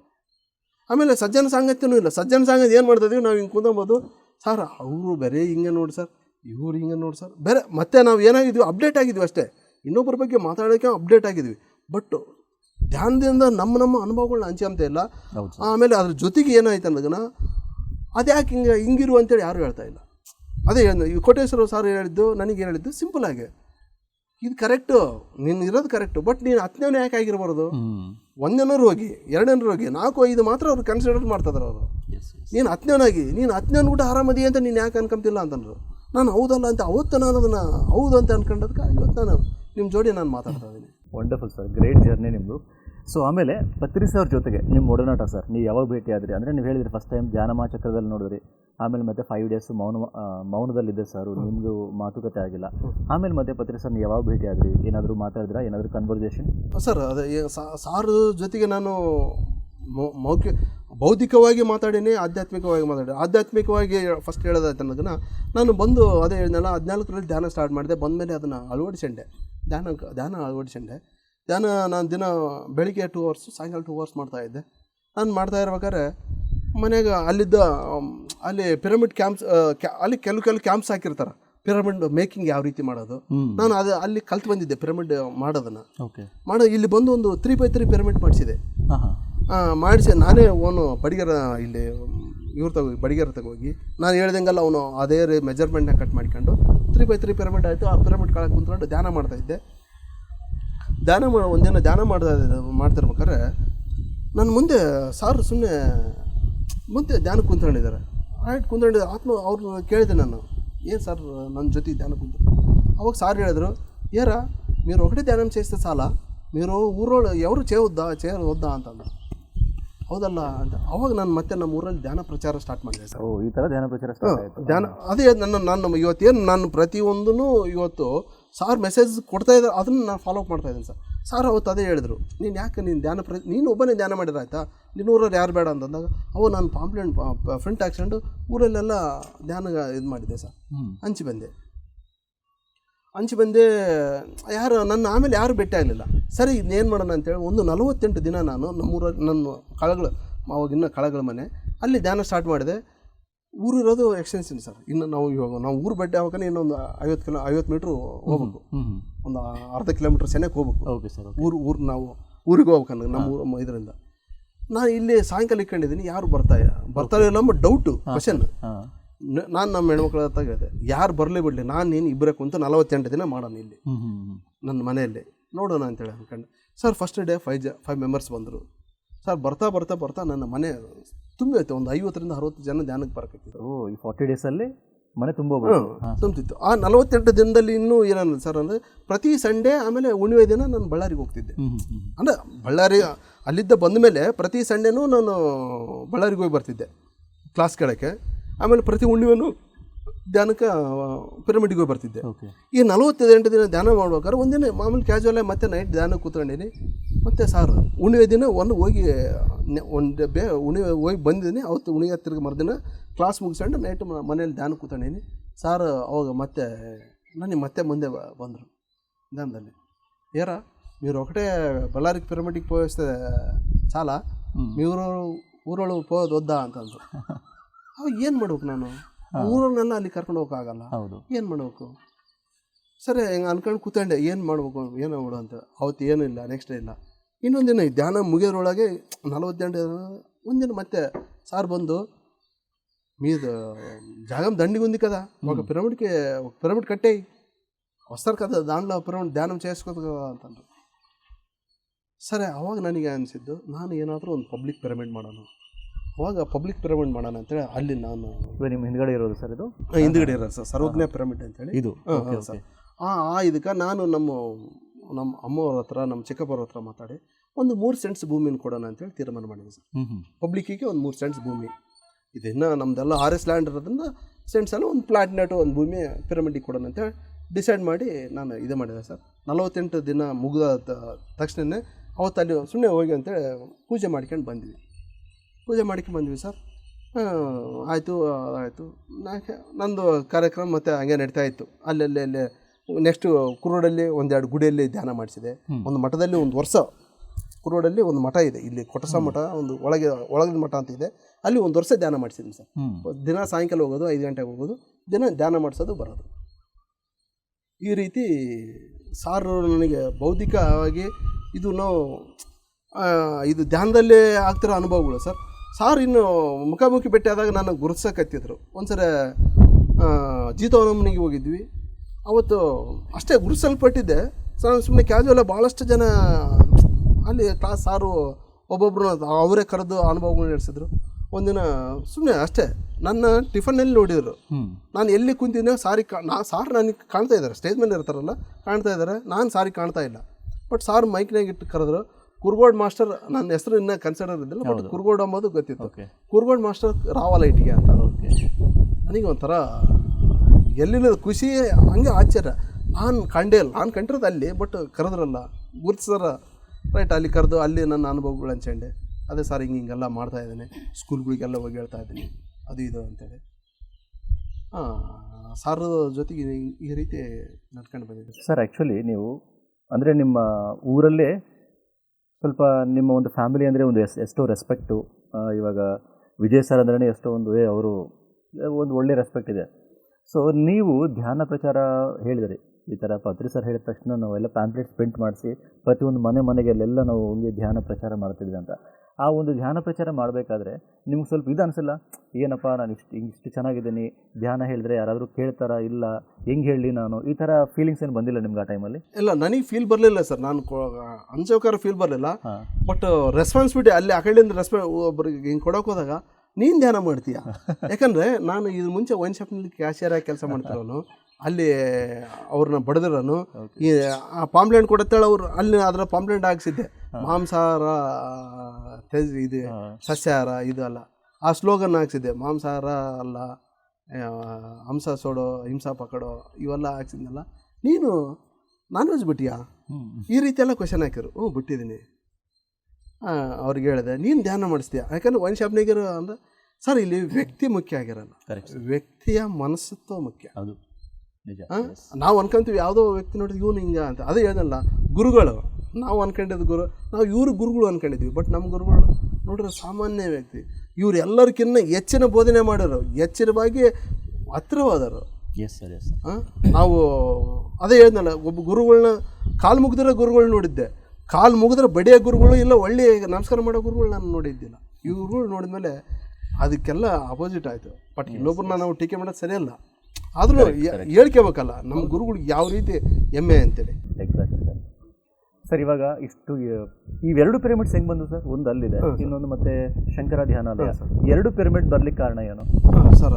ಅದನ್ನು ಹೇಳ್ತೀನಿ ನಾನು. ಅದೇ ಹೇಳಿದ್ನಲ್ಲ, ಅದು ಕೊಟ್ಟೆ, ಅದನ್ನು ಪಬ್ಲಿಕ್ ಅಂತಲೇ ಇದು ಮಾಡಿದೆ. ಅದಕ್ಕೊಂದು ಅದರದ್ದೇ ಆದ ಒಂದು ಟ್ರಸ್ಟ್ ಒಂದು ನಿರ್ಮಿಸಿದ್ವಿ.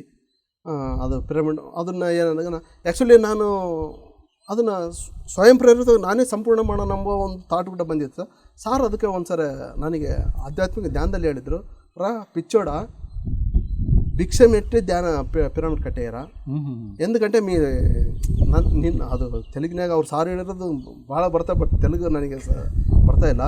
ಎದಕ್ಕಂದ್ರೆ ನಿನ್ನಲ್ಲಿರೋ ಅಹಂ ಕರಗ್ಬೇಕಂದ್ರೆ ನೀನು ಭಿಕ್ಷೆ ಎತ್ತಬೇಕು ಅಂತೇಳಿ. ಅದಕ್ಕೆ ಭಿಕ್ಷೆ ಎತ್ತಿದೆ. ಎದಕ್ಕೆ ಸರ್ ಅಂದರೆ ಆಮೇಲೆ ಬಂದು ಅದಕ್ಕೆ ನಾನು ಪ್ರತಿಯೊಂದರೂ ಕ್ಲಾರಿಫೈ ತೊಗೊಳ್ತಿದ್ದೆ ಅಂತೇಳಿ, ನಾನು ಇಂಟರ್ನೆಟ್ನಾಗ ಆಗಲಿ ಆಮೇಲೆ ನನ್ನ ಕ್ವಶನ್ ಹಾಕೊಂಡು ಕ್ಲಾರಿಫೈ ತೊಗೊಳ್ತಿದ್ದೆ. ಎದಕ್ಕಂತಂದರೆ ಸರ್ ಇವತ್ತು ನಾನು ಸ್ವಂತದಾಗಿ ಪಿರಮಿಡ್ ಕಟ್ಟಿದ್ರೆ ಏನಾಗುತ್ತೆ, ನಾಳೆ ಯಾವುದೋ ವ್ಯಕ್ತಿ ಬಗ್ಗೆ ನನಗೆ ದ್ವೇಷ ಬರ್ಬೋದು.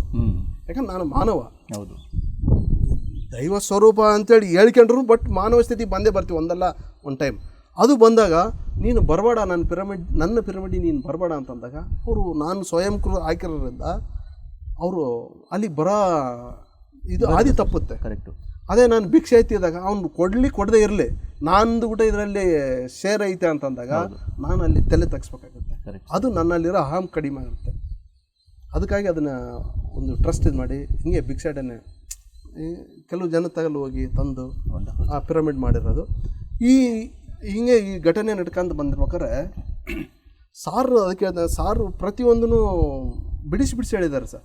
ಕರ್ಮ ಸಿದ್ಧ ಅಂತ, ನೀನು ಮಾಡಿರೋ ಕರ್ಮ ಯಾವತ್ತೋ ಜನ್ಮದಾಗ ಇನ್ನೊಂದು ಜನ್ಮ ಬೇಕಾಗಿಲ್ಲ, ಈ ಜನ್ಮದಾಗ ಅನುಭವಿಸಿ ಹೋಗ್ತಾ ಮೂಲಕ ಇದೊಂದು ನನ್ನಲ್ಲಿ ಆದ ಒಂದು ಘಟನೆ. ಆಮೇಲೆ ಧ್ಯಾನ ಮಾಡಿರೂ ಸುಮಾರು ನಮ್ಮ ಕರ್ಮಗಳು ದಗ್ಗ ಆಗೋದು ಅಂತ ಅನ್ನೋದಕ್ಕೂ ಇದೊಂದು ಉದಾಹರಣೆ ಸರ್. ಧ್ಯಾನ ಪ್ರಚಾರ ಮಾಡೋದ್ರ ಜೊತೆಗೆ ಹಿಂಗೆ ಮಾಡ್ಕೊಂತಿದ್ದೆ. ಒಂದು ದಿನ ಇದ್ದಕ್ಕಿದ್ದ ಹಾಗೆ ಸಂಡೇ ದಿನ ಧ್ಯಾನ ಮಾಡ್ತಾಯಿದ್ದೀನಿ. ಒಂದು 5 ನಿಮಿಷ ಏನೋ ಧ್ಯಾನದ ಬಗ್ಗೆ ಸ್ಪೀಚ್ ಕೊಟ್ಟೆ. ಅದಾಯಿತು.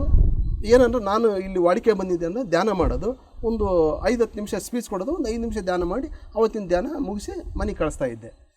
ಅವಾಗ ಏನಾಯಿತು, ಒಂದು ದಿನ ಧ್ಯಾನ ಮಾಡಿಸಿದ್ದೆ, ಸ್ಪೀಚ್ ಕೊಟ್ಟೆ, ಇನ್ನು 5 ನಿಮಿಷ ಧ್ಯಾನ ಮಾಡೋಣಂತೆ ಧ್ಯಾನ ಕುಣಿಸಿದ್ದೆ ಎಲ್ಲರನ್ನ. ಸರ್ ಧ್ಯಾನ ಕುಣಿಸಿದ ತಕ್ಷಣವೇ ನನಗೇನೋ ಇದ್ದಕ್ಕಿದ್ದಂಗೆ ಸ್ಟಮಕ್ ಪೇನ್ ಸ್ಟಾರ್ಟ್ ಆಯಿತು. ಎಷ್ಟು ಅಂದರೆ 1 ನಿಮಿಷದಲ್ಲಿ ನನಗೆ ಅಲ್ಲಿ ತಡೆಯೋದಾಗ್ತಾಯಿಲ್ಲ, ಅಷ್ಟು ಸ್ಟಮಕ್ ಪೇನ್ ಸ್ಟಾರ್ಟ್ ಆಯಿತು. ಆ ಪೇನ್ ಅನುಭವಿಸ ನಾನು ಗಾಂಧಿ ಸರ್ಗೆ ಅಲ್ಲಿ ಗಾಂಧಿ ಸರ್ ನಮ್ಮೂರ ಇನ್ನೊಬ್ಬ ವ್ಯಕ್ತಿ ಧ್ಯಾನ ಸರ್ ಕ್ಲೋಸ್ ಮಾಡಿ ನಾನು ಹೋಗ್ತೀನಿ ಅಂತೇಳಿ ಬಂದುಬಿಟ್ಟೆ. ಬಂದು ಮನೆಯಲ್ಲಿ ಕುಂಡದಾಗ್ತಾಯಿಲ್ಲ ಸರ್, ಅಷ್ಟು ಸ್ಟಮಕ್ ಪೇನು. ಅವಾಗ ಮತ್ತು ಅನ್ಕಾನ್ಸಿಯಸ್, ಮತ್ತೆ ಅನ್ಕಾನ್ಷಿಯಸ್ ಆದರೆ ಓಕೆ, ಪೇನ್ ನಡುವೆ ಅನ್ಕಾನ್ಸಿಯಸ್ ಆದೆ. ಇವರೆಲ್ಲ ನಮ್ಮೂರಲ್ಲಿ ಸಂಡೇ ಇಲ್ಲಿ ಡಾಕ್ಟರ್ ಸಿಗ್ಲಾದಕ್ಕೆ ಬಳ್ಳಾರಿಗೆ ಕರ್ಕೊಂಡು ಹೋದ್ರೆ, ಬಳ್ಳಾರಿಗೆ ಹೋದ್ರೆ ಅವರು ಅಲ್ಲಿ ನಾನು ಯಾವ ಕ್ಯಾಶುವಲ್ ಆಗಿ, ಯಾಕಂದ್ರೆ ಎಲ್ಲರಿಗೂ ಗೊತ್ತು ಬೇರೆ ಡಾಕ್ಟರ್ ತಗ ಕರ್ಕೊಂಡು ಹೋಗೋದು ಬೇಡ, ಏನು ಅದೇ ಡಾಕ್ಟರ್ ತಗ ಕರ್ಕೊಂಡು ಹೋದ್ರೆ ಅವ್ರಿಗೆ ಗೊತ್ತಿರುತ್ತೆ ಏನು ಕೊಡಬೇಕು ಏನು ಬಿಡಬಾರ್ದು ಅಂಥೇಳಿ. ಅದನ್ನು ಮಾಡೋಣ ಅಂಥೇಳಿ ಅವರು ಅದೇ ಡಾಕ್ಟ್ರಿಗೆ ಹೋದ್ರೆ ಅವರು ನೈಟ್ ಸಜೆಷನ್ ಮಾಡ್ಯಾರ, ನೀವು ಹೋಗಿ ಇಂಥ ಹಾಸ್ಪಿಟ್ಲಾಗ ಅಡ್ಮಿಟ್ ಆಗಿ. ಅವ್ರು ಅಲ್ಲೆಲ್ಲ ನೋಡ್ಯಾರ, ಇಲ್ಲ ICUನಾಗೆ ಅಡ್ಮಿಟ್ ಮಾಡಿ ಅಡ್ಮಿಟ್ ಆಯಿತು. ಬೆಳಗಿನ ಜಾವ 4 ಗಂಟೆ ತನಕ ನನಗೆ ಅನ್ಕಾನ್ಸಿಯಸ್, ಆ ಹೊಟ್ಟೆ ಪೆನ್ನಲ್ಲೇ ಒದ್ದಾಡ್ಕೆ ಅಂತ ಇದ್ದೀನಿ. 4 ಗಂಟೆಗೆ ಎಚ್ಚರ ಆಯಿತು. ಎಚ್ಚರ ಆದಮೇಲೂ ಪೇನ್ ಕಡಿಮೆ ಆಗಿಲ್ಲ, ಪೇನ್ ಇದೆ ಹಂಗೆ ಇದಾಯಿತು. ಡಾಕ್ಟ್ರ್ ತಗೋ ಹೋದೆ. ಆ ಡಾಕ್ಟ್ರು ಕೆಲವು ಚೆಕಿಂಗ್ ಬರ್ಕೊಂಡು ಅಂದರೆ ಲ್ಯಾಬಿಗೆ ಬರ್ಕೊಟ್ರು. ಅಲ್ಲಿ ಹೋಗಿ ಚೆಕ್ ಮಾಡಿದ್ರೆ ಅಫೆಂಡೆಕ್ಸ್ ಅಂತೇಳಿ ಇದು ಬಂತು. ಅಫೆಂಡೆಕ್ಸ್ ಆಸ್ ಅಬ್ನಾರ್ಮಲ್ ಅಂತ ಎಲ್ಲರಿಗಿರುತ್ತೆ. 2 mm to 3 mm ಇರುತ್ತಂತ ಮಾಮೂಲಾಗಿ ಆರೋಗ್ಯ ಮನುಷ್ಯನಿಗೆ. ಸ್ವಲ್ಪ ಜಾಸ್ತಿ ಆಗಿತ್ತು ಅಂದರೆ 8 mm ಆಗುತ್ತಂತ ಇನ್ನು ನಮ್ಮ ಈ ಬರ್ಡ್. But ನನಗಾಗಿರೋದು 12 mm. ಓಹೋ, ಅದು ಇನ್ನೇನು ಬಲೂನ್ ರೀತಿ ಇದಾಗಿದೆ, ಟಚ್ ಮಾಡಿದ್ರೆ ಬ್ಲಾಸ್ಟ್ ಆಗುತ್ತೆ, ಇನ್ನು ಪಾಯ್ಸನ್ ಆಗುತ್ತೆ, ಇವನು ಜೀವ ಹೋಗುತ್ತಂಬ ಅದು. ಆ ರೀತಿಯಾಗಿ ಸಾರು ಬಂದು ಈಗ ಇವನಿಗೆ ಪ್ಲೇಟ್ಲೆಟ್ ಡೌನ್ ಅದಾವೆ ಎಲ್ಲ. ಈಗ ಆಪ್ರೇಷನ್ ಮಾಡೋಕ್ಬಿಟ್ಟು ಆಗಲ್ಲ, ಇನ್ನೇನಿದು ಹೋಗೋದು 24 ತಾಸು ಲಾಸ್ಟ್ ಗಡುವು ಇವನಿಗೆ. ಹಂಗೆ ಬದುಕಿದ್ರೆ ರೈಟು, ಇಲ್ಲ ನೀವು ಬೇರೆ ಡಾಕ್ಟರ್ ತಗೋದ್ರು ಹೋಗೋದು. ಅವು ನಮ್ಮ ಹೆಣ್ಮಕ್ಳು ಅಲ್ಲೆಲ್ಲ ಅತ್ಗಂತ ಯಾರಿಗೆ ಯಾರು ಹಿಂಗೆ ಹೇಳಿದಾಗ, ಸರ್ ಇಲ್ಲ ಸರ್ ಇದು ಬೆಳಿಗ್ಗೆ ಇದೆಲ್ಲ 10ರಿಂದ 11 ಗಂಟೆ ಆಯಿತು. ನನಗೆ ಇನ್ನೂ ಪೇನ್ ಕಡಿಮೆನೇ ಆಗಿಲ್ಲ. ಅವರು ಎಲ್ಲ ಏನನ್ನೋ ಕೊಡ್ತಾಯಿದ್ರು, ಡ್ರಿಪ್ ಇದೆ ಎಲ್ಲ ಇದೆ, ಏನು ಕಡಿಮೆ ಆಗಿಲ್ಲ. 10ರಿಂದ 11 ಗಂಟೆ ಆಗಿರ್ಬೋದು. ಇವರಿಗೆ ಅಷ್ಟರೊಳಗೆ ಎಲ್ಲ ಮೆಸೇಜ್ ಗೊತ್ತಾಗ್ಬಿಟ್ಟಿದೆ, ಹಿಂಗೆ ಇನ್ನು 24 hours ಅಂತೇಳಿ. ನಾನು ನಮ್ಮೂರಾಗ ಹೆಂಗೆ ನಾವು ಯಾರೇ ಒಬ್ಬರು ಆಸ್ಪತ್ರೆಗೆ ಇವಾಗೂ ಸದ್ಯ ಒಬ್ಬರು ಆಸ್ಪತ್ರೆಗೆ ಅಡ್ಮಿಟ್ ಆದ್ರನ್ನ ಆಸ್ಪತ್ರೆಯವರಿಗೆ ನಾವು ಒಂಥರ ಧರ್ಮ ಸಂಕಟ. ಯಾಕಂದ್ರೆ 48 ಮನೆಯವ್ರು ಹೋಗಿರ್ತಾರೆ ಅಲ್ಲಿಗೆ ಆಸ್ಪತ್ರೆ. ಇವರೆಲ್ಲ ಮೆಸೇಜ್ ಕೊಟ್ಬಿಟ್ಟಿದ್ದಾರೆ, ಹಿಂಗೆ ವಿಜಯಕುಮಾರ್ಗೆ ಹಿಂಗೆ ಗಡುವು ಕೊಟ್ಬಿಟ್ಟಾರ ಅಂತ. ಎಲ್ಲರೂ ಬರೋದು ಹತ್ತಂಗೆ, ನಾನು ಬೆಡ್ ಮೇಲೆ ಇದ್ದೀನಿ, ಹತ್ತಂಗೆ ಬಂದು ಆ ಫೀಲ್ನಾಗ ನಿನ್ನೋದು ಹಿಂಗೆ ಅಂಬೋದು ಬರೋದು. ಆ ಮಕ್ಕಳ ದೃಷ್ಟಿನೇ ಗೊತ್ತಿರ್ತಲ್ಲ ಆಸ್ಪತ್ರೆಗೆ ಹೋದಾಗ ಯಾವ ರೀತಿ ಇದೆ ಅಂತೇಳಿ. ಆ ರೀತಿ ಬರೋದು ಸರಿ ಅಂಬೋದು ಹೋಗೋದು. ನಾನು ಮಾತಾಡ್ತಾ ಇಲ್ಲ, ಆ ಪೇನ್ನಾಗ ಹಿಂಗೆ ಅನ್ಕೊಂತಿದ್ದೀನಿ. ಅವ್ರು ಹಿಂಗೆ ಅಂಬೋದು ಹೋಗೋದು. ಅಂದ್ರೆ ಆಯ್ತಪ್ಪ ನೀನು ಕೊನೆಯ ಸಾರಿ ಮಕ ನೋಡ್ತಾರ ಆ ಥರ ಈ ರೀತಿ ಆಗಿದೆ. ಹೆಣ್ಮಕ್ಳನ್ನ ಕರೆದೆ, ಯಾಕೆ ಅವರು ಅಳ್ತದಾರ. ನಮ್ಮ ಬಂದಾಗ ಹಿಂಗೆ ಕಣ್ಣು ಒರೆಸಿ ಹಿಂಗೆ ಅವ್ರು ಬಂದ್ಬಿಡೋದು. ಇತ್ತಾಗ ಮುಂದೆ ನಿಂತರೆ ಅಳು ಬರ್ತಾಗ ಹಿಂಗೆ ಬಂದ್ಬಿಡೋದು. ನನಗೆ ತಕ್ಷಣವೇ ಫ್ಲ್ಯಾಶ್ ಆಗಿದ್ದೆ, ಸರ್ 11 ಗಂಟೆ ಆಗಿರ್ಬೋದು. ಅಯ್ಯೋ ನಿನ್ನ ಹೌದಲ್ಲ, ನಾನು ಮೆಡಿಟೇಟರು, ಏನೆಲ್ಲ ಸಾಧನೆ ಮಾಡ್ಕೊಂಡಾರ ಅದರ ಕೇಳಿದ್ದೆ ನಾನು. ಏನೆಲ್ಲ ಸಾಧನೆ, ನಾನು ಅಲ್ಲಿದ್ದ ಹೊರಗೆ ಬಂದೀನಿ, ಇಲ್ಲಿ ನಾನು ಯಾಕೆ ಹೊರಗೆ ಬರಬಾರ್ದು, ನನಗೆ ತಕ್ಷಣವೇ ಬಂದಿದ್ದೆ ಸರ್, ನೋಡೋಣ ಅಂತೇಳಿ ಎದ್ದು ಹಿಂಗೆ ಕೂತ್ಕೊಂಡು ಒಂದು 5-10 ನಿಮಿಷ ಆಗಿರ್ಬೋದು. ನಮ್ಮ ಹೆಣ್ಮಕ್ಳು ಬಂದು ನಾವು ಸ್ವಲ್ಪ ಜಾಸ್ತಿ ಮೆಡಿಟೇಷನ್ ಮಾಡ್ತಿದ್ವಿ. ಅವಳು ಬಂದು ನನಗೆ ಕೈ ಜೋಡಿಸಿದ್ಲು, ಹಿಂಗೆ ಕೈ ಹಿಡ್ಕೊಂಡು ಏನು ಮಾಡಿದೆ ಸರ್. ಕ್ಷಣಾರ್ಧದಾಗ ನನ್ನ ಮುಂದೆ ಮತ್ತೊಂದು ಪಿಕ್ಚರ್, ದಟ್ಟಾರಣ್ಯ ಸರ್. ನೋಡಿದ್ರೆ ಎಲ್ಲೇನೋ ನೋಡು ಕತ್ಲು, ಮರಗಳು ದೊಡ್ಡ ದೊಡ್ಡ ಮರಗಳು, ಆ ಇದ್ರಾಗಿಂದ ಸುಮ್ಮನೆ ಲೇಯರಾಗಿ ಹಿಂಗೆ ಬೆಳಕಿನ ಬಿಂಬಗಳು ಅಷ್ಟೇ ಕಾಣ್ತಾ ಇರೋದು. ಅದರಲ್ಲಿ ನಾನು ಒಬ್ಬ ನಿಂತೀನಿ. ಸೊ ನೋಡೋಣ ಹಿಂಗೆ ಹೋಗ್ತಾ ಇದ್ದೀನಿ, ಸುಮ್ಮನೆ ಇಲ್ಲಿಂದ ರಭಸವಾದ ಒಂದು ಸೌಂಡು. ಇದೆಲ್ಲ ನಾನು ಕುಂತಂಡಲ್ಲಿ ನನಗೆ ಕಾಣ್ತಿರೋದು ಸರ್. ಇದೆಲ್ಲ ರಭಸವಾದ ಸೌಂಡು. ಏನಿದು ಸೌಂಡು ಅಂತ ಹಿಂಗೆ ತಿರುಗಿ ನೋಡಿದ್ರೆ ಹಿಂದೆ ಅಷ್ಟೇ ಎಷ್ಟು ಗಿಡ ಮರಗಳು ಅದು ಅಷ್ಟೇ ಹಿಂದೆ ಋಷಿಗಳು ದಟ್ಟ ಇದು ಸರ್, ಅಗೋರಿಗಳು, ಮೈಮೇಲೆ ಬಟ್ಟೆ ಇಲ್ಲ, ಸುಮ್ಮನೆ ವಿಚಿತ್ರ ಅದರ ಅಂಥ ಅಗೋರಿಗಳು ಬಂದು ಆ ಕಡೆಗೊಬ್ರು ಈ ಕಡೆಗೊಬ್ರು ನನ್ನ ಹಿಂಗೆ ರೆಟ್ಟೆ ಹಿಡಿದು ಸರ್. ಸುಮಾರು ಆ ದೃಶ್ಯನ ನಾನು ಹಿಂಗೆ 2 ಗಂಟೆ ತನಕ ಅನುಭವಿಸಿದ್ದೀನಿ ಸರ್. 11 ಗಂಟೆಯಿಂದ ಅಂದರೆ ಸ್ವಲ್ಪ ಹೆಚ್ಚು 11:30 ಆಗಿರ್ಬೋದು. ನಾವು ಅವಳು ಚೈನ್ ಲಿಂಕ್ ಕೊಟ್ಟ ಮೇಲೆ 11:30ಇಂದ ಸುಮಾರು 2 ಗಂಟೆ ತನಕ ನನಗೆ ಇನ್ನೊಬ್ರು ಬಂದು ಡಿಸ್ಟರ್ಬ್ ಮಾಡಿದ್ರು. ಅವಾಗ ಆ ಡಿಸ್ಟರ್ಬೆನ್ಸ್ ಇದ್ದೀನಿ. ಅವ್ರು ಎಲ್ಲಿ ಕರ್ಕೊಂಡು ಹೋಗಿರ್ಬೋದು, ಸುಮ್ಮನೆ ಅವ್ರ ಹಿಂದೆ ಅವರು ಹಿಂಗೆ ಇಳ್ಕೊಂಡು ಹೋಗ್ತಾ ಇದ್ದಾರೆ. ಯಾರೋ ಬಂದು ಹಿಂಗೆ ಎಬ್ಸಿದ್ರು. ಆವಾಗ ಎದ್ದಾಗ ಅವರು ಅದೇ ಅಂದರೆ ಇನ್ನೊಬ್ರು ಯಾರೋ ನೋಡೋಕೆ ಬಂದಿದ್ರು ನಮ್ಮನ್ನು ಅಷ್ಟ್ರಾಗ. ಹಾಂ ಆರಾಮದಿನಿ ಅಂತಂದು ಹೊಂಟ್ರು ಸರ್. ಅವಾಗ ಹಂಗೆ ಕಂಡು ಬಿಟ್ಟ ಮೇಲೆ ಸ್ವಲ್ಪ ಏನೋ ರಿಲೀಫ್ ಅನಿಸ್ತು ಅಷ್ಟೇ, ಫುಲ್ ಇದಾಗಿಲ್ಲ, ರಿಲೀಫ್ ಅನಿಸ್ತು. ನರ್ಸ್ ಬಂದ್ಲು, ಮಲಗಪ್ಪ, ನೀನೇನು ಸ್ವಲ್ಪ ಗೊತ್ತಾಗ್ತಿಲ್ಲ ನಿನಗೆ, ಅಪೆಂಡೆಕ್ಸ್ ಅದು ಬ್ಲಾಸ್ಟ್ ಆಗ್ತದೆ, ನೀನು ಕೂತ್ಕೊಂಡ್ರೆ ಮಕ್ಕ ಅಂತಂದ್ಲು. ಬಿಡಮ್ಮ ಸತ್ರ ಸಾಯ್ನೆ, ನೀನು ಹೋಗಮ್ಮ ಅತ್ತಾಗ ಅಂತಂದೆ. ಆವಾಗ ಮತ್ತೆ ಇವರು ಹೋಗಿ ನಮ್ಮ ಚಿಕ್ಕಪ್ಪ ಅವ್ರಿಗೆಲ್ಲ ಹೇಳ್ದಂಗೆ ಅದಾಳ ಅಮ್ಮ ಬಂದು, ಇಲ್ಲ ಮಲಗ ಅಂತಂದ್ರೆ ಸರ್ ಮಲಗಿನಿ. ಮತ್ತು ನನಗೆ ಇನ್ನೊಂದು ಸೆಪ್ಟೆಂಬರ್ 11 ಕ್ಯಾಲೆಂಡರ್ ಕಾಣ್ತಾ ಇದೆ ಹಿಂಗೆ. ಫಸ್ಟ್ 11 2011 ಕ್ಯಾಲೆಂಡರ್ ಕಾಣ್ತೀನಿ ಹಿಂಗೆ ಮುಂದೆ ಹಿಂಗೆ ಇದು ಬಂದಂಗೆ ಬರ್ತದೆ ಸಿನಿಮಾದಲ್ಲೇ ಸರ್. ಕೆಲವು ಅದೇ ಹೇಳ್ದನಲ್ಲ, ಹೇಳಿದ್ರೆ ಕಟ್ಟುಕಟ್ಟೆ ಬಟ್ ನಾನು ಅನುಭವಿಸಿರೋದು ಇದು. ಸೆಪ್ಟೆಂಬರ್ 11 ಬರ್ತಿತ್ತು. ಇದಕ್ಕೆ ಮುಂಚೆ ಪ್ರೇಮ್ನಾಥ್ ಸರ್ ಕ್ಲಾಸ್ಗಳು ಏನು ಹೇಳಿದ್ರು, ಅವ್ರು ಏನೇ ದೃಶ್ಯ ಕಾಣಲಿ ಫಸ್ಟ್ ಫೀಲ್ ಆಗಿ ಆಮೇಲೆ ಕ್ವಶನ್ ಹಾಕಿ ಅಂತಿದ್ರು. ನೋಡಿದೆ ಸೆಪ್ಟೆಂಬರ್ 11 ಎದಕ್ಕೆ ಇದು ನನಗೆ ಕಾಣ್ತಿರೋದು ಅಂತೇಳಿ. ಇದು ಧ್ಯಾನ ಸ್ಥಿತಿಯಲ್ಲಿ ಮಲಗಿದ್ದೀನಿ, ನಿದ್ರೆಯಲ್ಲಿ ಇದ್ದೇನೋ ಗೊತ್ತಿಲ್ಲ, ಒಟ್ಟು ಈ ದೃಶ್ಯ ಅನುಭವಿಸ್ತಾ ಇದ್ದೀನಿ. ಏನು ಇದೆ ಅಂದ್ರೆ ಸೆಪ್ಟೆಂಬರ್ ತಿಂಗಳು ಸರ್. ಆಮೇಲೆ 13ನೇ ತಾರೀಕು ಕಾಣ್ತಾ ಇದೆ. ಏನಿದೆ ಅಂತಂದರೆ ಸೀದಾ ಆ ದೃಶ್ಯ ನಾನು ಮಾಂಸ ಏನು ತರಕ್ಕೆ ಹೋಗ್ತಿದ್ನಲ್ಲ ಸರ್ ನಾನು ತಿನ್ನಲಿಕ್ಕೆ, ಆ ಮಾಂಸ ಒಬ್ಬ ಸಾಹೇಬೇ ಕಾಣ್ತಾ ಇದ್ದಾನೆ. ದಣಿ ಈಗ ಇದು ಹಾಕಿದ್ದೀನಿ, ಇದು ತಗೊಂಡು ಇಲ್ಲ ನನಗೆ ಆ ಮಲಿಗೆ ನಾನು ಅಂದರೆ ಚಾಯ್ಸ್ ಮಾಡ್ತಿದ್ದೆ ಸರ್, ಇದು ಚೆನ್ನಾಗಿರುತ್ತೆ ಅಂತ, ನನಗೆ ಅದೇ ಬೇಕು ಅಂತೇಳಿ ಸರ್. ಆವಾಗ ನನ್ನ ಜೊತೆ ಆ ಕುರಿ ಹೇಳಿದ್ನಲ್ಲ, ಆ ಕುರಿ ತಾಂಡು ಹೋಗ್ತಾ ಇದ್ದೆ ನಾನು. ಅದು ನಾನು ಮಾತಾಡ್ತಾ ಇದ್ದೆ, ಇವತ್ತು ನನಗೆ ಶಿಕ್ಷೆ ಕೊಡ್ತಿದ್ಯಲ್ಲ, ನೀನು ಅನುಭವಿಸ್ತೀವಿ ನೋಡು ಅಂತೇಳಿ. ಓಕೆ ಓಕೆ ಓಕೆ ಸರ್ ತಕ್ಷಣ ನಾನು ಕೇಳಿದ್ದೆ ಅದಕ್ಕೆ, ಅವತ್ತು ನಾನು ನಿನ್ನ ಏನಿದ್ದೀನಲ್ಲ ಭಕ್ಷಿಸಿರೋದು ವ್ಯಾಮೋಹದಿಂದ, ಅವತ್ತು ನನಗೆ ಅಜ್ಞಾನದಾಗಿದ್ದೆ, ನನಗೆ ಗೊತ್ತಿಲ್ಲ ನಿನ್ನ ಭಕ್ಷಿಸ್ಬೇಕು ಬಿಡ್ಬೇಕು ಅನ್ನೋದು ನನಗೆ ಗೊತ್ತಿಲ್ಲ. ಬಟ್ ಇವತ್ತು ನನಗೆ ಜ್ಞಾನ ಬಂದಿದೆ, ಅವತ್ತು ತಪ್ಪು ಅಂತ ನನಗೆ ಗೊತ್ತಿದೆ. ಈಗೇನಾದರೂ ನೀನು ನನಗೆ ಶಿಕ್ಷೆ ಕೊಡ್ಬೇಕಂತಂದ್ರೆ ಶಿಕ್ಷೆ ಕೊಡು, ಕ್ಷಮಿಸ್ಬೇಕನ್ನ ಕ್ಷಮಿಸು ಅಂತೇಳಿ ಇಷ್ಟೇ ಸರ್ ಕೇಳಿದ್ದು. ಮತ್ತು ಎಲ್ಲ ಕಂಪ್ಲೀಟ್ ಅದೃಶ್ಯ ಸರ್. ಓಕೆ ಓಕೆ ಸರ್ ನಾವು 2 ಗಂಟೆ 2:30 ಮಲಗಿರೋದು 4 ಗಂಟೆ ತನಕ ಮಲಗಿನಿ. ಆಗ ಯಾವುದು ಹಿಂಗೆ ಒದ್ದಾಡಿಲ್ಲ, ಏನನ್ನು ಒಂದೇ ಸ್ಥಿತಿಯಾಗಿ ಮಲಗಿನಿ. 4 ಗಂಟೆಗೆ ಮತ್ತೆ ಫುಲ್ ಫ್ರೆಶ್ ಆಗಿ ನಾನೇ ಎದ್ದೆ. ಎದ್ಮೇಲೆ ಹಿಂಗೆ ವರ್ಷಂಡೆ ಮೇಲೆ ನೋಡಿದ್ರೆ ಫುಲ್ ಆರಾಮದಿನಿ ಸರ್. ಯಾವ್ಯಾವ ಏನು ಪೇನ್ ಇಲ್ಲ, ಏನೂ ಇಲ್ಲ, ಆರಾಮ್ಸೆ ಇದ್ದೀನಿ. Excellent sir. ಇದಾಯಿತು ಹಿಂಗೆ ಅದು ಆರಾಮಾದೆ.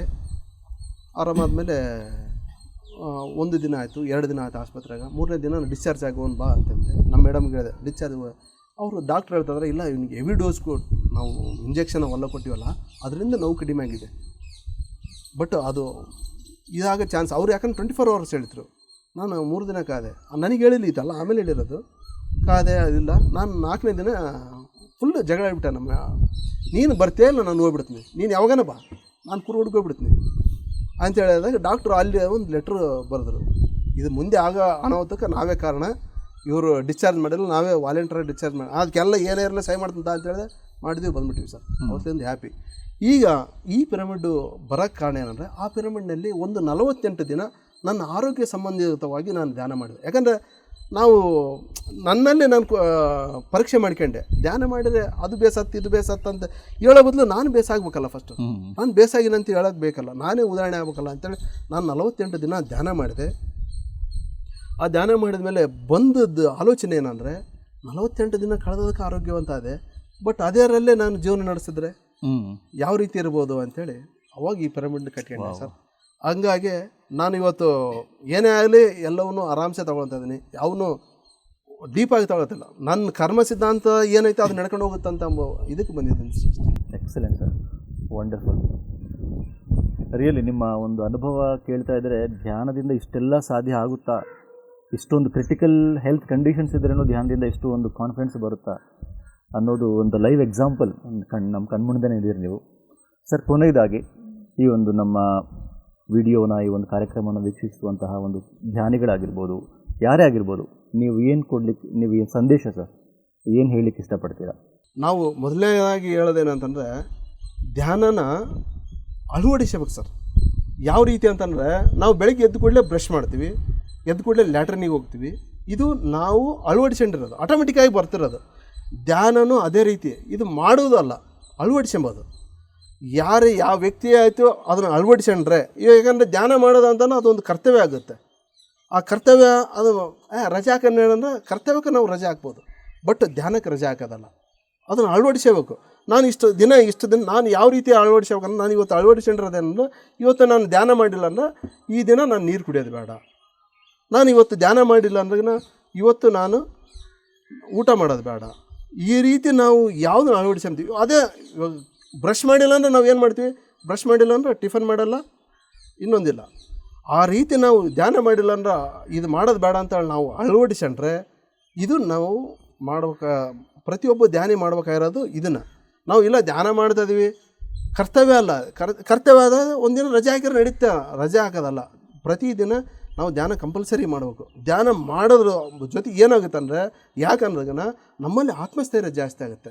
ಯಾವಾಗ ಆತ್ಮಸ್ಥೈರ್ಯ ಜಾಸ್ತಿ ಆಗುತ್ತೆ, ಏನು ಬರುತ್ತೆ ಬರಲಿ ಬಿಡು ಎಂಬುದು ಇದು ಒಂದು ಭಾಗ. ಆಮೇಲೆ ನಮಗೆ ಬರ್ತಾ ನಮ್ಮ ಕರ್ಮ ಸಿದ್ಧಾಂತ ಅರ್ಥ ಆಗುತ್ತೆ.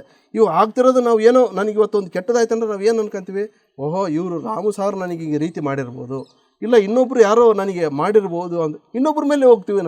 ನಮ್ಮ ಕರ್ಮನ ನಾವು ಒಪ್ಕೊಳಕ್ಕಾಗಲ್ಲ. ಯಾವಾಗಾದ್ರೂ ನಾವು ಧ್ಯಾನ ಮಾಡ್ಕೊಳ್ಳೋದು ನಮ್ಮ ಕರ್ಮ ಸಿದ್ಧಾಂತ ಅರ್ಥ ಆಗುತ್ತೆ. ಅದೇ ಹೇಳಿದ್ನಲ್ಲ, ಈಗ ನನಗೆ ಅವತ್ತಿನಿಂದ ಕುರಿ ಒಂದು ಇದು ನಾನು ಅವತ್ತು ಮಾತಾಡಿರೋಂದ ಇವತ್ತು ಪ್ರತಿಯೊಂದು ಪ್ರಾಣಿ ನನಗೆ ಮಾತಾಡ್ತಾ ಎಂಬ ಫೀಲ್ ಆಗುತ್ತೆ. ಅದರಲ್ಲಿ ಈ ಕಟ್ ಮಾಡ್ತಾರ, ದೇವ್ರು ಮಾಡೋಕ್ಕಾರ ಕಟ್ ಮಾಡ್ತಾರ, ಅದಕ್ಕೆ ಅವನು ನನ್ನ ಹತ್ರ ಮಾತಾಡ್ತಾವೇನೋ ಎಂಬ ಒಂದು ಫೀಲ್ ನನಗೆ ಆಗ್ತಾ ಇರುತ್ತೆ. ಈ ರೀತಿ ಆ ಫೀಲ್ ಅನುಭವಿಸ್ತಾ ಇದ್ದೀನಿ. ಅದೇ ಧ್ಯಾನ ಮಾಡೋದ್ರಿಂದ ಈ ಕರ್ಮ ಸಿದ್ಧಾಂತ ಅರ್ಥ ಆಗುತ್ತೆ. ಅದ್ರ ಜೊತೆಗೆ ನಾವು ಮಾಂಸಾಹಾರನ ಆಹಾರ ಪದ್ಧತಿಗೆ ಬರ್ಬೇಕಂತಂದರೆ, ಮಾಂಸಾಹಾರ ನಾವು ಯಾಕೆ ತ್ಯಜಿಸ್ಬೇಕಂತಂದರೆ, ನಾವು ಒಂದನ್ನು ಕೊಂದ್ವಿ, ಬಟ್ ನಾವು ಕೆಲವರು ವಾದಗಳು ಹೃದಯವಾದ ಇರ್ತಾವೆ. ನಾನು ಹೃದಯವಾದ ಮಾಡ್ದೇನೆ. ಏನಂತಂದ್ರೆ, ಯಾರೋ ಕಟ್ ಮಾಡಿರೋದು ನಾನು ಹೆಂಗೆ ಅದಕ್ಕೆ ವಾರಸ್ದಾರ ಆತ್ನಿ, ನಾನು ತರ್ತೀನಿ ಮಾಡ್ಕೊಂಡು ಬಂದಿನಿ. ಈ ಕಾಯಿ ಪಲ್ಯ ಎಲ್ಲ ಕಟ್ ಮಾಡಿರ್ತಾರೆ, ಅದನ್ನು ಮತ್ತು ನಾವು ಮಾರಿರೋದ್ರೆಲ್ಲ ತಂತಿರೋದು ಅದನ್ನು ಅಲ್ಲ. ಇಲ್ಲಿ ಅರ್ಥ ಏನಂದಾಗ ಇಷ್ಟೇ ಸಿಂಪಲ್. ಯಾವುದು ನಮ್ಮಿಂದ ಬೆಳೆಸೋಕೆ ಸಾಧ್ಯ ಅದು ಪಾಪ ಅಲ್ಲ, ಯಾವುದು ನಮ್ಮಿಂದ ಬೆಳೆಸೋಕ್ಕಾಗಲ್ಲ ಅದನ್ನು ಕಟ್ ಮಾಡಿದರೆ ಪಾಪ. ಉದಾಹರಣೆಗೆ ನಾವು ಉಗುರು ಬೆಳೆಯುತ್ತೆ, ಉಗುರು ಕಟ್ ಮಾಡಿದರೆ ಪಾಪ ಅಲ್ಲ. ಉಗುರು ಬೆಳೆಯುತ್ತೆ ಅಂತೇಳಿ ಬಳ್ಳು ಕಟ್ ಮಾಡಿದರೆ ಪಾಪ, ಬೆರಳೆ ಅಲ್ಲ. ಯಾಕಂದ್ರೆ ಉಗುರು ಬೆಳೆಯುತ್ತೆ, ಅದು ಬೆಳಿತಾನೆ ಇರುತ್ತೆ, ಕಟ್ ಮಾಡ್ತಾನೆ ಇರಬೇಕು, ಇದು ಪಾಪ ಅಲ್ಲ. ಇಲ್ಲಿ ಬಳ್ಳು ಕಟ್ ಮಾಡಿದರೆ ಏನಾಗುತ್ತೆ, ಅಲ್ಲಿ ಬೆಳೆಯಲ್ಲ, ಅದು ಮತ್ತೆ ಅಲ್ಲಿ ನಿಂತು ಬಿಡುತ್ತೆ. ಅದು ಅವಾಗ ಏನಾಗುತ್ತೆ, ಅದು ಪಾಪ. ಹಿಂಗಾಗಿ ಪ್ರತಿಯೊಬ್ಬ ಮನುಷ್ಯರು ನಮ್ಮ ಕೈಲಿ ಬೆಳೆಸೋಕ್ಕಾಗಲ್ಲ, ಅದನ್ನು ನಾವು ತಿನ್ನೋಕೆ ಅರ್ಹತೆ ಇಲ್ಲ. ಇದು ನನಗೆ ಬೆಳೆಸೋಕ್ಕಾಗುತ್ತೆ, ಅದನ್ನು ತಿನ್ಬೋದು. ಹಂಗಾಗಿ ಯಾವೇ ಸಸ್ಯಾಹಾರಿ ಆಯಿತು, ಅಂದರೆ ಕಾಯಿ ಪಲ್ಯ ಆಯಿತು, ಇನ್ನೊಂದು ಯಾವುದೇ ಒಂದು ಕಾಳುಗಳಾಯಿತು, ಅವು ನನಗೆ ಒಂದು ಬಿತ್ತಿದ್ರೆ 100 ಬೆಳೆ ಶಕ್ತಿ ಅವಕ್ಕೂ ಇದೆ, ನಮಗೂ ಇದೆ. ಬಟ್ ಒಂದು ಜೀವ ತೆಗೆದ್ರೆ ಇನ್ನೊಂದು ಜೀವ ಹುಟ್ಸೋಕೆ ನಮ್ಮ ಕೈಲಿಂದ ಸಾಧ್ಯ ಇಲ್ಲ. ಹಂಗಾಗಿ ನಮ್ಮ ಕೈಲಿ ಜೀವ ತೆಗಿಯೋಕೆ ಅಧಿಕಾರ, ಬೆಳೆಸೋಕೆ ಇಲ್ಲ ಅಂದರೆ ಅದನ್ನು ತಿಂಬೋ ಅಧಿಕಾರನೂ ನಮಗಿಲ್ಲ. ಹಂಗಾಗಿ ಮಾಂಸಾಹಾರನೂ ಬೇಡ ಅಂತ ಹೇಳ್ತಾ ನನ್ನ ಇಷ್ಟು ಅವಕಾಶ ಕೊಟ್ಟಿದ್ದಕ್ಕೆ PMC ಅವರಿಗೆ ತುಂಬ ಹೃದಯ ಧನ್ಯವಾದಗಳನ್ನು ತಿಳಿಸ್ತಾ ಇದ್ದೀನಿ. ನಮಸ್ಕಾರ ಮಾಸ್ಟರ್. ಎಲ್ಲ ಧ್ಯಾನಿಗಳಿಗೆ ಆಹ್ವಾನ ಕೊಡೋದು ಏನಂತಂದ್ರೆ, ಕುರುಗೋಡಲ್ಲಿ ಸರ್ವಜ್ಞ ಪಿರಮಿಡ್ ಆಧ್ಯಾತ್ಮಿಕ ಧ್ಯಾನ ಕೇಂದ್ರ ಅಂತೇಳಿ ಒಂದು ಪಬ್ಲಿಕ್ ಪಿರಮಿಡ್ ಇದೆ. ಆ ಪಿರಮಿಡ್ಡು 24x7 ಧ್ಯಾನಕ್ಕೆ ಯಾವಾಗಾದರೂ ಬಂದು ಧ್ಯಾನ ಮಾಡ್ಕೊಂಡು ಹೋಗ್ಬೋದು. ಅದು ಎಲ್ಲಿದೆ ಅನ್ನೋ ಬಳ್ಳಾರಿ ರಸ್ತೆ ಖಾದಿ ಕೇಂದ್ರ ಹಿಂದುಗಡೆ ಇದೆ. ನೀವು ಬಳ್ಳಾರಿ ರಸ್ತೆ ಕೊಟ್ರಸಾವ ಮಠ ಬಂದು ಈ ಕಡೆಗೆ ನೋಡಿದರೆ ಅವಲ್ಲೇ ನಿಮಗೆ ಪಿರಮಿಡ್ ಕಾಣ್ತಾ ಇದೆ. 33 ಸೈಜಿನ ಪಿರಮಿಡ್ ಇದೆ. ಸರ್ವಜ್ಞ ಪಿರಮಿಡ್ ಆಧ್ಯಾತ್ಮಿಕ ಧ್ಯಾನ ಕೇಂದ್ರ ಅಂತೇಳಿ 24x7 ಯಾವಾಗಾದರೂ ಬಂದು ಧ್ಯಾನ ಮಾಡ್ಕೊಂಡು ಹೋಗ್ಬೋದು. ಅದಕ್ಕೆ ಬೀಗ ಹಾಕಿರಲ್ಲ, ಯಾರಾದರೂ ಬಂದು ಧ್ಯಾನ ಮಾಡ್ಕೊಂಡು ಹೋಗ್ಬೋದು. ನೀವು ಕ್ಲಾಸ್ ಬೇಕು ನಮಗೆ ಅದರಲ್ಲಿ ಧ್ಯಾನದ ಬಗ್ಗೆ ತಿಳಿಸ್ಕೊಡ್ಬೇಕಂದ್ರೆ ಪ್ರತಿ ಆಯ್ತವಾರ 5 ಗಂಟೆಯಿಂದ 6 ಗಂಟೆ ತನಕ ಧ್ಯಾನ ಇದೆ. 6ರಿಂದ 6:30 ತನಕ ಸಜ್ಜನ ಸಾಂಜಿಕತೆ ಇರುತ್ತೆ, ಕ್ಲಾಸಸ್ ಇರುತ್ತೆ. ಇಲ್ಲಿ ಯಾರಾದರೂ ಒಬ್ಬರು ಇಲ್ಲಿ ಮುಖ್ಯ ಅತಿಥಿಗಳು ಬರ್ತಾ ಇದ್ದಾರೆ, ಒಬ್ಬ ಸೀನಿಯರ್ ಮಾಸ್ಟರ್ ಬರ್ತಾ ಇದ್ದಾರೆ ಅಂದರೆ ಅದಕ್ಕಾದ ಒಂದು ಮೆಸೇಜ್ ನಮ್ಮಲ್ಲಿ ಸರ್ವಜ್ಞ ಪಿರಮಿಡ್ ಗ್ರೂಪ್ ಇದೆ, ಆ ಗ್ರೂಪಿಗೆ ಮೆಸೇಜ್ ಹಾಕಿರುತ್ತೆ. ಜೊತೆಗೆ ಪ್ರಚಾರನೂ ಹೇಳ್ತಾನೆ ಇರ್ತೀವಿ. ಎಲ್ಲರೂ ಮೊಬೈಲ್ಗಳಿಗೆ ಕುರುಡ ಎಲ್ಲರ ಮೊಬೈಲ್ಗಳಿಗೇನು ಮೆಸೇಜ್ ಆಗ್ತಾ ಇರುತ್ತೆ, ಇಂತಿಂಥ ಮಾಸ್ಟ್ರು ಬರ್ತಾ ಇದ್ದಾರೆ ಈ ಟೈಮಿಗೆ ಅಂತೇಳಿ. ಆ ಟೈಮಿಗೆಲ್ಲ ಬರ್ಬೋದು. ಎಲ್ಲರೂ ಪ್ರತಿಯೊಬ್ಬರು ಈ ಪಿರಮಿಡ್ನ ಉಪಯೋಗ ಮಾಡ್ಕೊಂಡ್ರೆ ನಿಮ್ಮ ಆರೋಗ್ಯ ಇದಾಗಿರ್ಬೋದು, ನಿಮ್ಮದು ಏನೇ ಒಳ್ಳೆ ಕಾರ್ಯ. ಯಾಕಂದರೆ ಇಲ್ಲಿ ಸಾಧನೆ ಮುಖ್ಯ. ಸಾಧನೆ ಇಲ್ಲದಂಗೆ ನಾನು ಒಂದು ದಪ್ಪ ಡಾಕ್ಟ್ರ್ ಹೋದರೆ 5 ದಿನದ ಗುಳಿಗೆ ಕೊಡ್ತಾನೆ, ಕಡಿಮೆ ಆಗುತ್ತೆ. ಬಟ್ ಇಲ್ಲಿ ಸಾಧನೆ ನಾವು ಹೆಂಗೆ ಸಾಧನೆ ಮಾಡ್ತೀವಿ ಆ ರೀತಿ ಉಪಯೋಗ ಆಗ್ತಾನೆ ಇರುತ್ತೆ. ನಿಮಗೆ ಗೊತ್ತಿರ್ಬೋದು ನನ್ನ ಆರೋಗ್ಯ ಪರಿಸ್ಥಿತಿ, ಕುರುಗೋಡು ಭಾಗದಾಗ ಎಲ್ಲರಿಗೆ ನನ್ನ ಆರೋಗ್ಯ ಪರಿಸ್ಥಿತಿ ಇವತ್ತು ನಾನೇ ಆಗಿದ್ದೆ. ನಿಮಗೆ ಅದೆಲ್ಲ ಗೊತ್ತಿರೋದ್ರಿಂದ ನನ್ನ ರೀತಿ ಎಲ್ಲರೂ ಆಗ್ರಿ ಅಂತ ಹೇಳಿದ ಒಂದು ಪಬ್ಲಿಕ್ ಪಿರಮಿಡ್ ಇದೆ. ಆ ಬದಲಿ ಧ್ಯಾನ ಮಾಡಿ ನಿಮ್ಮ ಒಂದು ಆತ್ಮಸ್ಥೈರ್ಯ ಹೆಚ್ಚಿಕೊಳ್ರಿ, ಎಲ್ಲರೂ ಆರೋಗ್ಯದಂತ ಇರ್ರಿ ಹೇಳ್ತಾ ಒಂದೊಂದು 2 ಮಾತುಗಳು ಮುಗಿಸ್ತಾ ಇದ್ದೀನಿ. Thank you so much sir. ಇಷ್ಟು ಡೀಟೇಲ್ಡಾಗಿ ನಿಮ್ಮ ಒಂದು ಟೈಮನ್ನು ಕೊಟ್ಟು ನಿಮ್ಮ ಅನುಭವವನ್ನು PMC ಕನ್ನಡ ಚಾನಲ್ ಜೊತೆಗೆ ನೀವು ಹಂಚ್ಕೊಂಡಿದ್ದಕ್ಕೆ ಚಾನಲ್ ವತಿಯಿಂದ ಎಲ್ಲರ ಧ್ಯಾನಿಗಳ ಪರವಾಗಿ ಮತ್ತೊಮ್ಮೆ ತಮಗೆ ಹೃತ್ಪೂರ್ವಕ ಧನ್ಯವಾದಗಳು sir. Thank you so much. Thank you. ನಿಮಗೂ ತುಂಬ ಹೃದಯದ ನಮ್ಮ ಕುರುಗೋಡು ವತಿಯಿಂದ, ಆಮೇಲೆ ಸರ್ವಜ್ಞ ಪಿರಮಿಡ್ ವತಿಯಿಂದ, ನಮ್ಮ ಶಂಕರ ಧ್ಯಾನಾಲಯ ವತಿಯಿಂದ ನಿಮಗೂ ಆತ್ಮ ನಮಸ್ಕಾರಗಳು. Thank you sir. ಧನ್ಯವಾದಗಳು ತಿಳಿಸ್ತೀನಿ. Thank you sir.